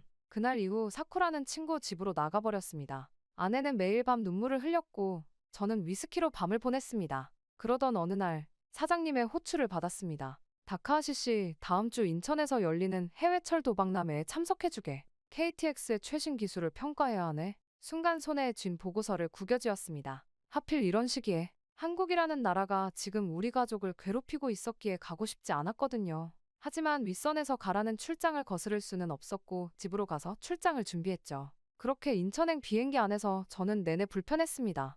옆자리에 앉은 젊은 연구원 사토는 한국 방문이 처음이라며 들떠 있었지만 저는 그저 빨리 끝내고 돌아가고 싶을 뿐이었죠. 선배님, KTX가 정말 신칸센을 앞섰다는 게 사실일까요? 허튼 소리 마라. 50년 철도 기술이 몇 년 만에 따라잡힐 리가 없지. 하지만 제 목소리에는 자신감이 없었습니다. 그러나 저는 인천공항에 도착하자마자 놀라지 않을 수 없었습니다. 자동화된 입국 시스템, 공항철도의 정시성, 예상과는 달랐죠. 하지만 전 여전히 고개를 저었습니다. 겉모습만 그럴듯하게 꾸민 거야. 박람회장으로 가는 길, 사장님의 지시사항을 다시 읽어보았습니다. KTX의 최신 기술을 상세히 조사하고 객관적인 평가 보고서를 작성하라. 쉽지 않은 임무였습니다. 특히 객관적이라는 단어가 마음에 걸렸죠. 호텔 체크인을 마치고 잠시 휴식을 취하려는데 사쿠라에게서 문자가 왔습니다. 아버지, 잘 도착하셨나요? 한국의 기술을 편견 없이 봐주세요. 읽고 나서 한참을 창밖만 바라보았습니다. 도대체 내가 무슨 편견이 있다는 건지, 한국이 일본보다 잘난 구석이 없다는 건 팩트라고 당장이라도 사쿠라에게 알려주고 싶었지만 애써 참았습니다. 그렇게 날이 밝아 다음날 아침이 되었고 박람회장으로 향하는 차 안에서 문득 떠올랐습니다.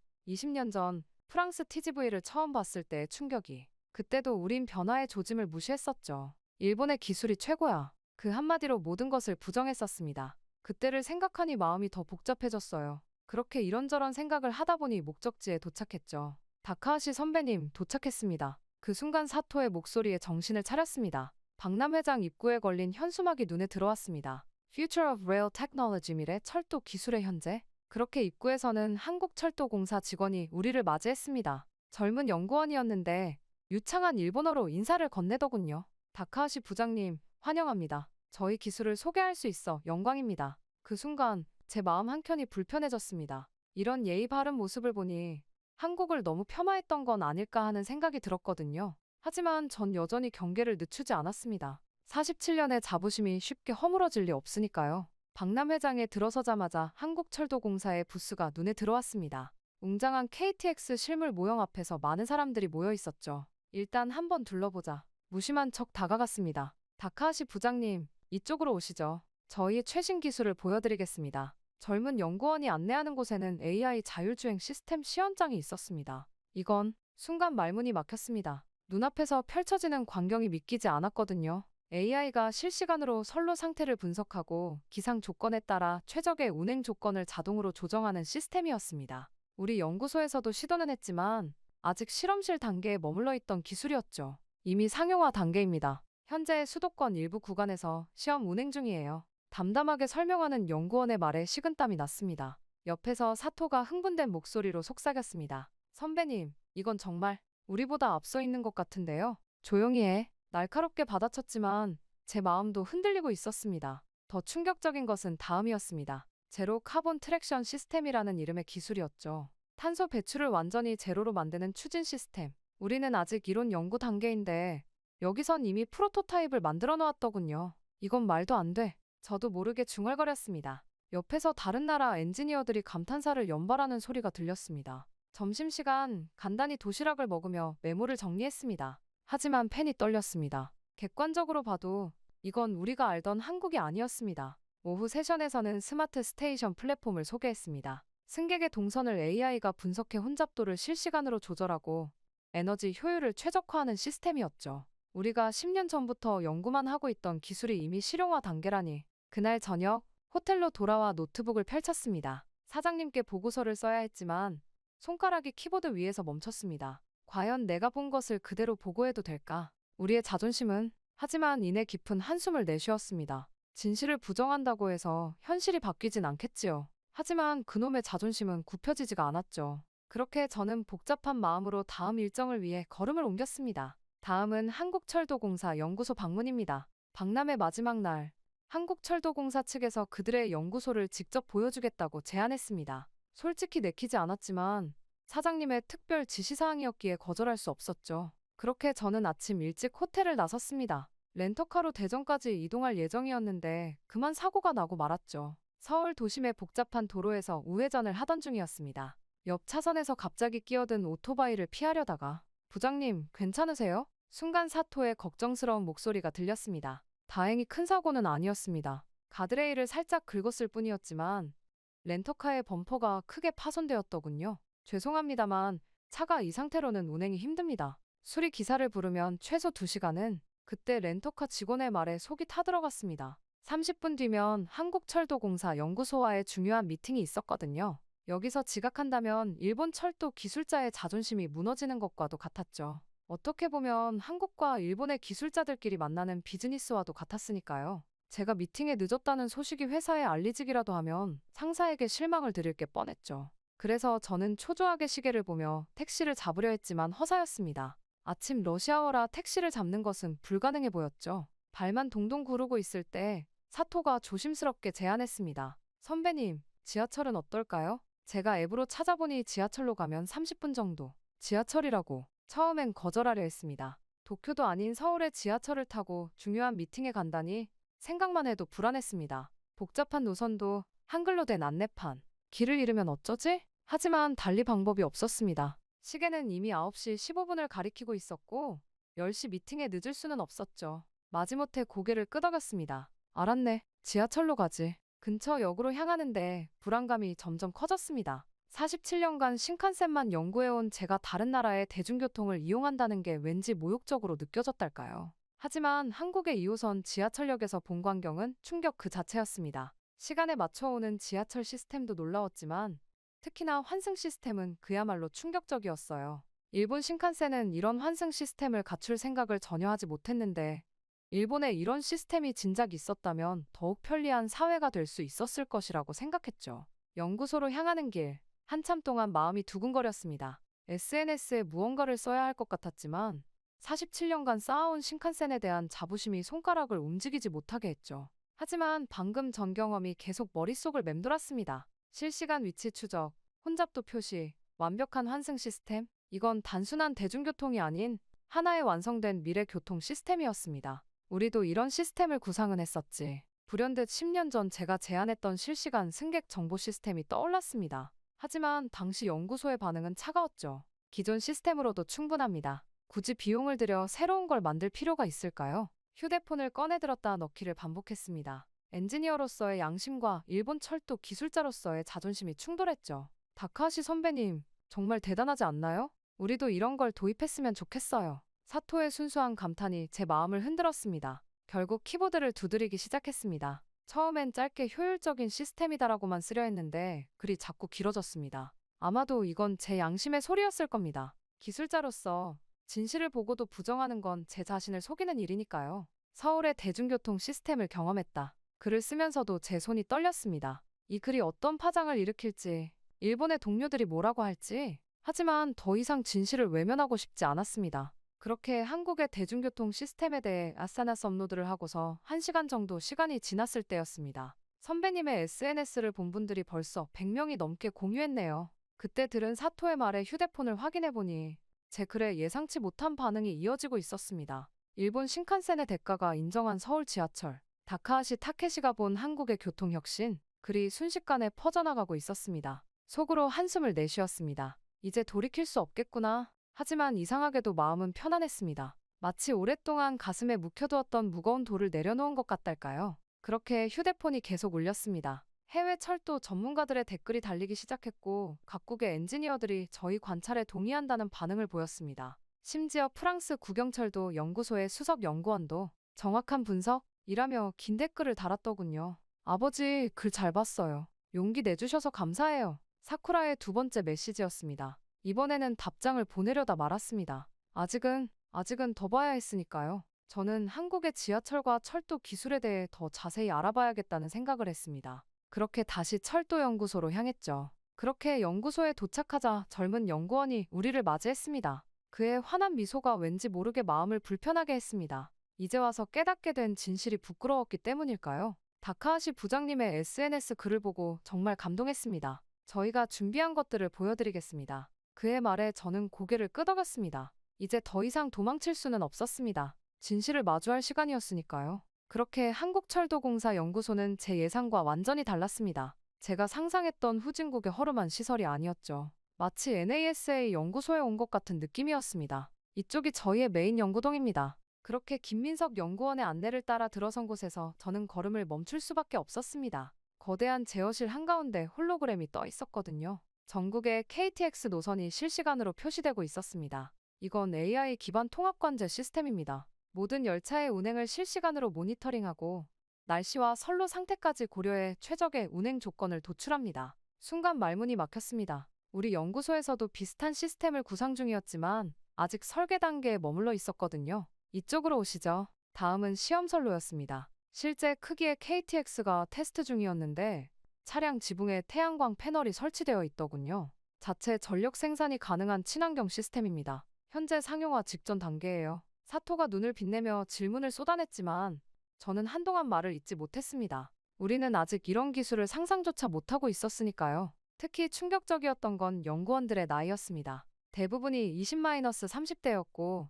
MIT나 스탠포드 출신들이 한국어로 열띤 토론을 벌이고 있었죠. 우리 연구소의 평균 연령 58세가 떠올랐습니다. 점심시간 구내식당에서 더 큰 충격을 받았습니다. 이거 실리콘밸리 아닌가요? 사토의 말이 과장이 아니었습니다. 연구원들이 자유롭게 아이디어를 나누며 식사하는 모습이 낯설었죠. 우리 식당에 무거운 침묵이 떠올랐습니다. 다카하시 부장님, 오후에는 자율주행 기술을 보여드리겠습니다. 김 연구원의 말에 고개를 끄덕였지만 사실 더 이상은 보고 싶지 않았습니다. 너무 많은 것을 한 번에 받아들이기 힘들었거든요. 화장실에 들어가 거울을 바라보았습니다.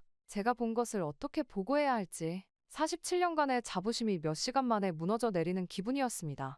아버지, 잘 구경하고 계신가요? 사쿠라의 메시지를 읽으며 쓴웃음을 지었습니다. 이제야 딸의 선택을 조금은 이해할 것 같았습니다. 그렇게 호텔로 돌아온 그날 밤, 저는 그동안 본 것들을 정리해 SNS에 올렸습니다. 한국철도공사 연구소를 방문했다. AI 기반 통합관제 시스템, 자체 전력 생산이 가능한 친환경 고속철도, 젊은 연구진들의 혁신적인 문화, 우리가 상상했던 것 이상이다. 이제는 인정해야 할 때다. 한국의 철도 기술이 세계를 선도하고 있다. Korean Rail Technology Future of Rail. 저는 글을 올리고 나서 바로 잠에 들었습니다. 잠들기 전까지 계속된 알림음을 무시했지만 다음날 아침 상황은 예상을 뛰어넘었습니다. 속보입니다. 일본의 저명한 철도 전문가 다카하시 타케시가 한국의 철도 기술력을 극찬? 아침까지도 제 휴대폰이 멈추질 않았습니다. CNN, BBC 등 해외 주요 언론에서 연락이 쇄도했고 PBS에서는 다큐멘터리 출연을 제안해왔습니다. 다카하시 씨, CNN과 BBC에서 인터뷰 요청이 들어왔습니다. 어떻게 대응할까요? 사장님의 다급한 전화에 답을 못하고 있을 때 또 다른 전화가 걸려왔습니다. 다카하시 씨, PBS입니다. The Changing Rails of Asia 다큐멘터리를 준비 중인데요. 선생님의 관점이 꼭 필요합니다. SNS 팔로워는 50만을 넘어섰고 글로벌 철도 커뮤니티에서는 제 글을 놓고 열띤 토론이 벌어졌습니다. 특히 유럽과 중국의 철도 전문가들이 적극적으로 의견을 개진했죠. 정말 꿈만 같고 갑작스럽고 놀라운 상황이 펼쳐졌습니다. 다카하시의 증언은 충격적이다. 아시아 철도 기술의 패러다임이 바뀌고 있다. 프랑스 국영철도 수석 연구원이 제 영상에 댓글을 달았습니다. 또한 일본 철도계의 상징적 인물이 인정한 한국의 기술력. 이는 단순한 찬사가 아닌 시대의 변화를 알리는 신호다. 라고 영국 철도협회장이 댓글을 달아주시기도 했죠. 그렇게 일본 내 반응은 극명하게 갈렸습니다. 젊은 엔지니어들은 제 글을 적극 지지했지만 고위층의 반응은 차가웠죠. 배신자, 47년의 경력을 하루아침에 저버리다니. 선배들의 문자가 이어졌습니다. 하지만 이미 돌이킬 수 없었습니다. CNN 인터뷰를 앞두고 거울을 보며 생각했습니다. 이제는 말해야 해. 우리가 변화하지 않으면 영원히 뒤처질 거야. Mr. Takahashi, we're ready to start the interview. 스튜디오에 불이 켜졌습니다. 제 인생에서 가장 긴장되는 순간이 시작되려 하고 있었죠. First question.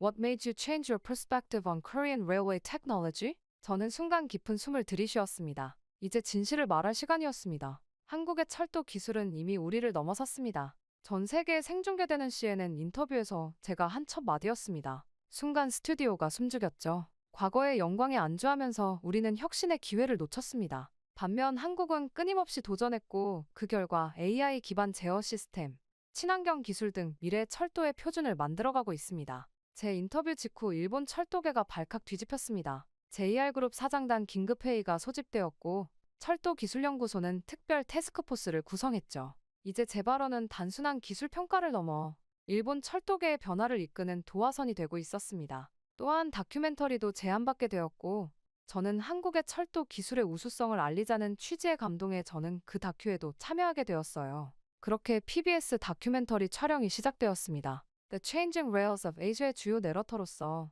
전 한국과 일본의 철도 기술을 비교 분석하게 됐죠. 신칸센이 상징하는 과거의 완성도와 KTX가 보여주는 미래의 혁신성. 우리는 이제 선택의 기로에 서 있습니다. 다큐멘터리는 전 세계 철도 전문가들 사이에서 뜨거운 반향을 일으켰습니다. 특히 유럽과 미국의 철도 기업들이 한국 기술 도입을 검토하기 시작했다는 소식이 들려왔죠. 같은 시기 일본 경제산업성이 저를 긴급 자문위원으로 위촉했습니다. 철도 산업 혁신을 위한 태스크포스를 구성한다는 것이었죠. 다카하시 씨의 용기 있는 고백이 우리 철도 산업의 새로운 전환점이 될 것입니다. 경제산업성 장관의 말에 고개를 숙였습니다. 이제 정말 제가 할 일을 한 것만 같았거든요. 저녁, 사쿠라에게서 문자가 왔습니다. 아버지, TV에서 봤어요. 자랑스러웠어요. 그렇게 저는 휴대폰을 내려놓으며 창밖을 바라보았습니다. 이제 정말 돌이킬 수 없는 강을 건넌 것 같았습니다. 하지만 이상하게도 마음이 편안했습니다. 그날 저녁, 오사카 출장에서 돌아온 제가 찾은 곳은 신칸센 차량기지였습니다. 47년간 매일 아침 출근하던 곳이지만 오늘따라 모든 게 달라 보였습니다. 여기가 세계 최고였지. 밤하늘 아래 늘어선 신칸센들을 바라보았습니다. 매끈한 차체, 완벽한 디자인. 하지만 이제는 알았습니다. 이 완벽함이 오히려 우리의 발목을 잡았다는 것을. 야간 점검을 하는 젊은 기술자들이 보였습니다. 예전에 저 같네요. 기술의 완성도를 높이는 것만이 최선이라 믿었던. 하지만 세상은 이미 다른 방향으로 움직이고 있었습니다. 한국이 아니었다면 이런 광경에 감사함을 느끼지 못했을 거고 편견에 갇혀서 좁은 세상에서 살아갔겠다는 생각이 들었죠. 저는 그렇게 사무실로 돌아와 책상 위 상장들을 하나씩 살펴보았습니다. 일본 철도기술대상, 아시아 교통혁신상, 이런 것들이 우리의 시야를 가렸던 걸까요? 그때 밤늦은 시간이었음에도 누군가 저를 찾아왔습니다. 다카하시 부장님, 밤늦게 연구소를 찾은 건 다름 아닌 젊은 연구원 야마모토였습니다. 부장님 인터뷰를 보고 결심했습니다. 저 한국으로 유학을 가려고 합니다. 순간 가슴이 먹먹해졌습니다. 야마모토는 우리 연구소의 차세대 리더로 점 찍어둔 인재였습니다. 그래, 잘 생각했다. 제 대답에 야마모토의 눈이 커졌습니다. 부장님, 이제는 우리가 배워야 할 때다. 내가 가서 많이 배워오거라. 그날 밤, 저는 연구소 옥상에서 오랜 시간을 보냈습니다. 멀리 도쿄 시내의 불빛 너머로 달리는 신칸센이 보였습니다. 저 신칸센을 이제는 바꾸어야겠다는 생각을 하게 되었죠. 저는 그렇게 휴대폰을 꺼내 한국에서 찍은 사진들을 다시 보았습니다. KTX 연구소의 홀로그램 관제 시스템, 자율주행 테스트 트랙, 젊은 연구진들의 열정적인 모습. 우리가 놓친 게 뭘까? 중얼거리며 노트를 펼쳤습니다. 그리고 써내려가기 시작했습니다. 일본 철도의 현주소. 1. 과거의 성공의 안주. 2. 변화를 두려워하는 문화. 3. 수직적 조직 구조. 4. 젊은 인재 육성 실패. 5. 디지털 전환 지원. 반면 한국은 1. 과감한 기술 투자. 2. 실패를 두려워하지 않는 도전 정신. 3. 자유로운 연구 문화. 4. 글로벌 인재 영입. 5. AI, 빅데이터 중심 혁신. 우리가 놓친 것들에 대하여 적다 보니 새벽이 되어서야 연구소를 나왔습니다. 저는 그렇게 연구소에서 적었던 노트를 보면서 새로운 보고서를 작성했습니다. 우리가 보완해야 하는 부분에 대해 기술한 보고서였죠. 저는 새벽에 그 보고서 작성을 마치고 사장님께 이메일로 제출했습니다. 그렇게 다음날 아침, 예상했던 대로 저는 사장실로 호출됐습니다. 자네가 준비한 보고서가 맞나? 사장님의 책상 위에는 제가 밤새 작성한 일본 철도의 현주소와 혁신 방안이 놓여 있었습니다. 네, 우리가 나아가야 할 방향입니다. 그렇게 사장님은 한참을 말없이 보고서를 읽으셨습니다. 자네, 47년 동안 이런 생각을 하고 있었나? 아닙니다. 한국에서 깨달았습니다. 우리는 완벽한 아날로그에 매달려 디지털 혁명을 놓쳤습니다. 그 순간 창밖으로 출근하는 신칸센이 지나갔습니다. 여전히 아름다웠지만 이제는 달라 보였습니다. 경영진 회의를 소집하겠네. 자네가 직접 발표해주게. 저는 사장님께 감사하다는 말씀을 드렸습니다. 이제 정말로 변화할 수 있을 것 같다는 생각이 들었어요. 그렇게 시간이 흘러 퇴근 무렵이 되었고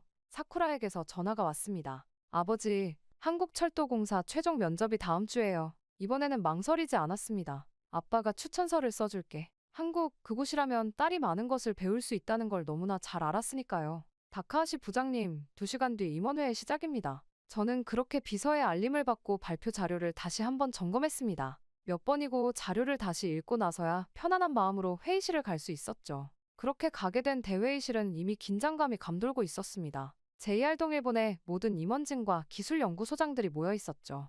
50년 가까이 쌓아온 신칸센의 자부심을 가진 이들 앞에서 제가 새로운 변화를 제안하는 것입니다. 우리는 지금 기로에 서 있습니다. 프로젝터에 한국철도공사의 AI 관제 시스템이 띄워졌습니다. 이것은 더 이상 단순한 철도 기술의 문제가 아닙니다. 디지털 혁명의 시대에 우리는 여전히 아날로그의 완성도만을 추구하고 있습니다. 회의실이 술렁였습니다. 나이 지긋한 임원들의 얼굴이 굳어갔지만 젊은 연구소장들의 눈빛은 달랐습니다. 구체적인 제안을 들어보지. 사장님의 말씀에 제 심장이 빨라졌습니다. 이제 돌이킬 수 없는 강을 건너는 순간이었습니다. 우리가 제안하는 것은 3가지입니다. 그때 프레젠테이션 화면이 넘어갔습니다. 첫째, 한국철도공사와의 기술 협력 프로젝트입니다. AI 기반 관제 시스템과 친환경 동력 기술을 공동 개발하는 것입니다. 임원들 사이에서 술렁임이 커졌습니다. 둘째, 연구소 조직 개편입니다. 평균 연령 58세인 현재 구조를 개선해 젊은 연구진 영입을 대폭 확대하고 글로벌 인재 채용을 시작해야 합니다. 나이든 임원들의 표정이 더욱 어두워졌습니다. 마지막으로 디지털 전환 추진단 신설입니다. 빅데이터, AI 전문가를 영입해 철도 운영의 전면적인 디지털화를 추진해야 합니다. 발표가 끝나자 무거운 침묵이 흘렀습니다. 첫 번째 질문은 오노 전무에게서 나왔습니다. 다카하시 부장, 자네는 우리의 자존심을 팔아넘기자는 건가? 아닙니다. 저는 우리의 자존심을 지키자는 겁니다. 하지만 그 방법은 과거에 안주하는 것이 아닌 새로운 도전이어야 합니다. 허튼 소리. 우리의 기술은 더 이상 세계 최고가 아닙니다. 제 단호한 목소리에 회의실이 얼어붙었습니다. 방금 전화를 받았습니다. 사장님이 입을 여셨습니다. 독일 철도청에서 한국의 기술 도입을 결정했다고 하더군요. 한국의 기술을 배우는 것은 더 이상 퇴화되고 어리석은 결정이 아닌 것 같아요. 이제 그만 결단을 내려야 할 것 같습니다. 그렇게 회의는 밤늦게까지 이어졌습니다. 치열한 토론 끝에 결국 제 제안은 통과되었습니다. 47년 만에 첫 승리였습니다. 그렇게 기쁜 마음으로 연구소를 나서는데 휴대폰이 울렸습니다. 사쿠라였습니다. 아버지, 추천서 감사합니다. 덕분에 최종 면접까지 올 수 있었어요. 사쿠라의 들뜬 목소리를 들으니 순간 눈물이 흘러나왔어요. 단순히 한국이라는 나라라는 편견에 갇혀서 반대하고 딸을 다그쳤던 지난 날들을 떠올리니 울컥하더라고요. 저는 그래서 사쿠라에게 떨리는 목소리로 말했습니다. 사쿠라야, 아빠가 미안하다. 내가 먼저 보았던 거야. 우리가 가야 할 길을. 저는 그때 도쿄의 밤하늘을 올려다보았습니다. 이제야 보입니다. 우리가 걸어가야 할 그 길이. 사쿠라는 이제라도 알았다면 옳은 방향대로 가면 되는 거라고 말해주었죠. 저는 그 순간 정말 한국을 가길 잘했다는 생각이 들었습니다. 한국을 갈 수 있었던 지난날의 감사함이 밀려오더라고요. 이제 어떤 준비를 시작해야 할까요? 연구소 개혁안이 통과되고 이틀 뒤 젊은 연구원들이 제 사무실로 몰려왔습니다. 우선 한국 측과 협력 프로젝트를 논의해야 합니다. 말이 끝나기도 전에 야마모토가 손을 들었습니다. 제가 한국어를 공부하고 있습니다. 프로젝트 팀에 지원하고 싶습니다. 다른 연구원들도 하나둘 손을 들었습니다. 젊은 그들의 눈빛에서 도전의지가 느껴졌습니다. 첫 번째 화상회의는 한국철도공사 연구진들과 함께였습니다. 김민석 연구원이 반갑게 인사했습니다. 다카하시 부장님, 우리도 막 TF팀을 꾸렸습니다. 함께 새로운 길을 만들어가죠. 회의는 5시간 동안 이어졌습니다. AI 기술 협력, 친환경 동력 시스템 개발, 양국 연구원 교류, 구체적인 계획들이 하나씩 만들어졌습니다. 아버지, 제가 통역을 맡아도 될까요? 사쿠라의 제안에 깜짝 놀랐습니다. 너, 한국어를? 3년 전부터 공부해왔어요. 이날을 위해서. 갑자기 제 눈가가 뜨거워졌습니다. 딸은 이미 오래전부터 이 순간을 준비하고 있었던 거죠. 변화는 생각보다 빨리 진행됐습니다. 한 달 만에 20명의 젊은 연구진이 새로 합류했고 디지털 전환 추진단이 출범했습니다. 연구소의 평균 연령이 10살이나 낮아졌죠. 창밖으로 신칸센이 지나갔습니다. 곧 저 차량들도 새로운 모습으로 바뀔 겁니다. AI 시스템이 탑재되고 친환경 동력으로 움직이겠죠. 아버지, 최종 면접 합격했어요. 사쿠라의 기쁜 소식을 들으며 생각했습니다. 이제 정말 새로운 시작이구나. 그렇게 기쁜 소식에 이어 제가 기획한 프로젝트가 진행되기 시작했죠. 한일철도 기술협력 프로젝트 1차 회의를 시작하겠습니다. 서울 한국철도공사 본사 대회의실. 양국의 연구진 50명이 모였습니다. 제 옆에는 통역을 맡은 사쿠라가 앉아 있었죠. 우리는 오늘부터 새로운 역사를 쓰기 시작합니다. 김민석 수석연구원의 말에 모두가 박수를 쳤습니다. 첫 프로젝트는 AI 이커 트레인이었습니다. 인공지능 제어 시스템과 친환경 동력을 결합한 차세대 고속철도 개발. 한국의 AI 기술과 일본의 차량 제작 기술이 만나는 순간이었죠. 다카하시 부장님, 이쪽은 MIT에서 영입한 AI 전문가입니다. 30대 초반으로 보이는 젊은 연구원이 유창한 한국어로 발표를 시작했습니다. 실시간 학습이 가능한 AI가 날씨, 선로 상태, 승객 수에 따라 최적의 운행 조건을 도출합니다. 옆에서 들려오는 사쿠라의 통역을 들으며 생각했습니다. 이제야 우리도 미래를 향해 달리기 시작하는구나. 회의는 밤늦게까지 이어졌습니다. 양국 연구진들은 서로의 기술을 공유하고 새로운 아이디어를 제안했습니다. 나이나 직급에 상관없이 자유롭게 의견을 나누는 모습이 인상적이었죠. 아버지, 정말 행복해 보이세요.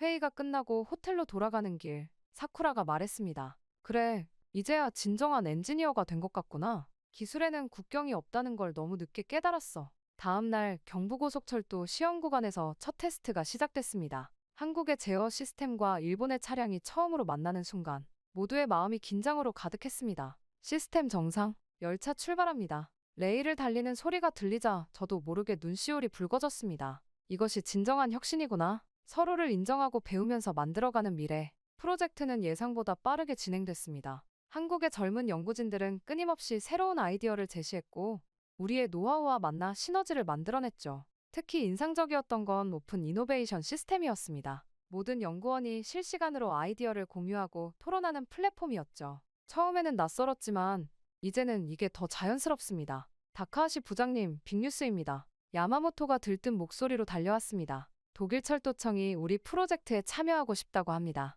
AI 이커 트레인의 기술력을 인정했다네요. 세계가 주목하기 시작한 겁니다. 한일 철도 기술 협력은 이제 글로벌 표준이 되어가고 있었습니다. 저녁, 사쿠라와 한강변을 거닐었습니다. 아버지, 이제 진짜 시작이네요. 그래, 이제 시작이야. 너와 함께. 강 건너로 KTX가 지나갔습니다. 곧 저기에 우리가 함께 만든 새로운 열차가 달리겠죠. 한국과 일본의 기술이 만나 만든 진정한 혁신의 상징이. 그렇게 저는 지금까지 있었던 일들을 떠올려 보았습니다. 돌이켜보면 한국은 제게 세 가지 큰 깨달음을 주었죠. 첫째, 완벽한 과거보다 불완전한 도전이 더 값지다는 것입니다. 우리는 신칸센의 완벽함에 취해 변화를 두려워했지만 한국은 끊임없이 새로운 것을 시도하며 미래를 만들어갔습니다. 둘째, 자존심은 발전의 가장 큰 적이라는 것입니다. 47년간 저는 일본 기술의 우수성만을 믿었습니다. 하지만 진정한 자부심은 다른 이들의 장점을 인정하고 배우는 데서 시작된다는 걸 이제야 알았습니다. 마지막으로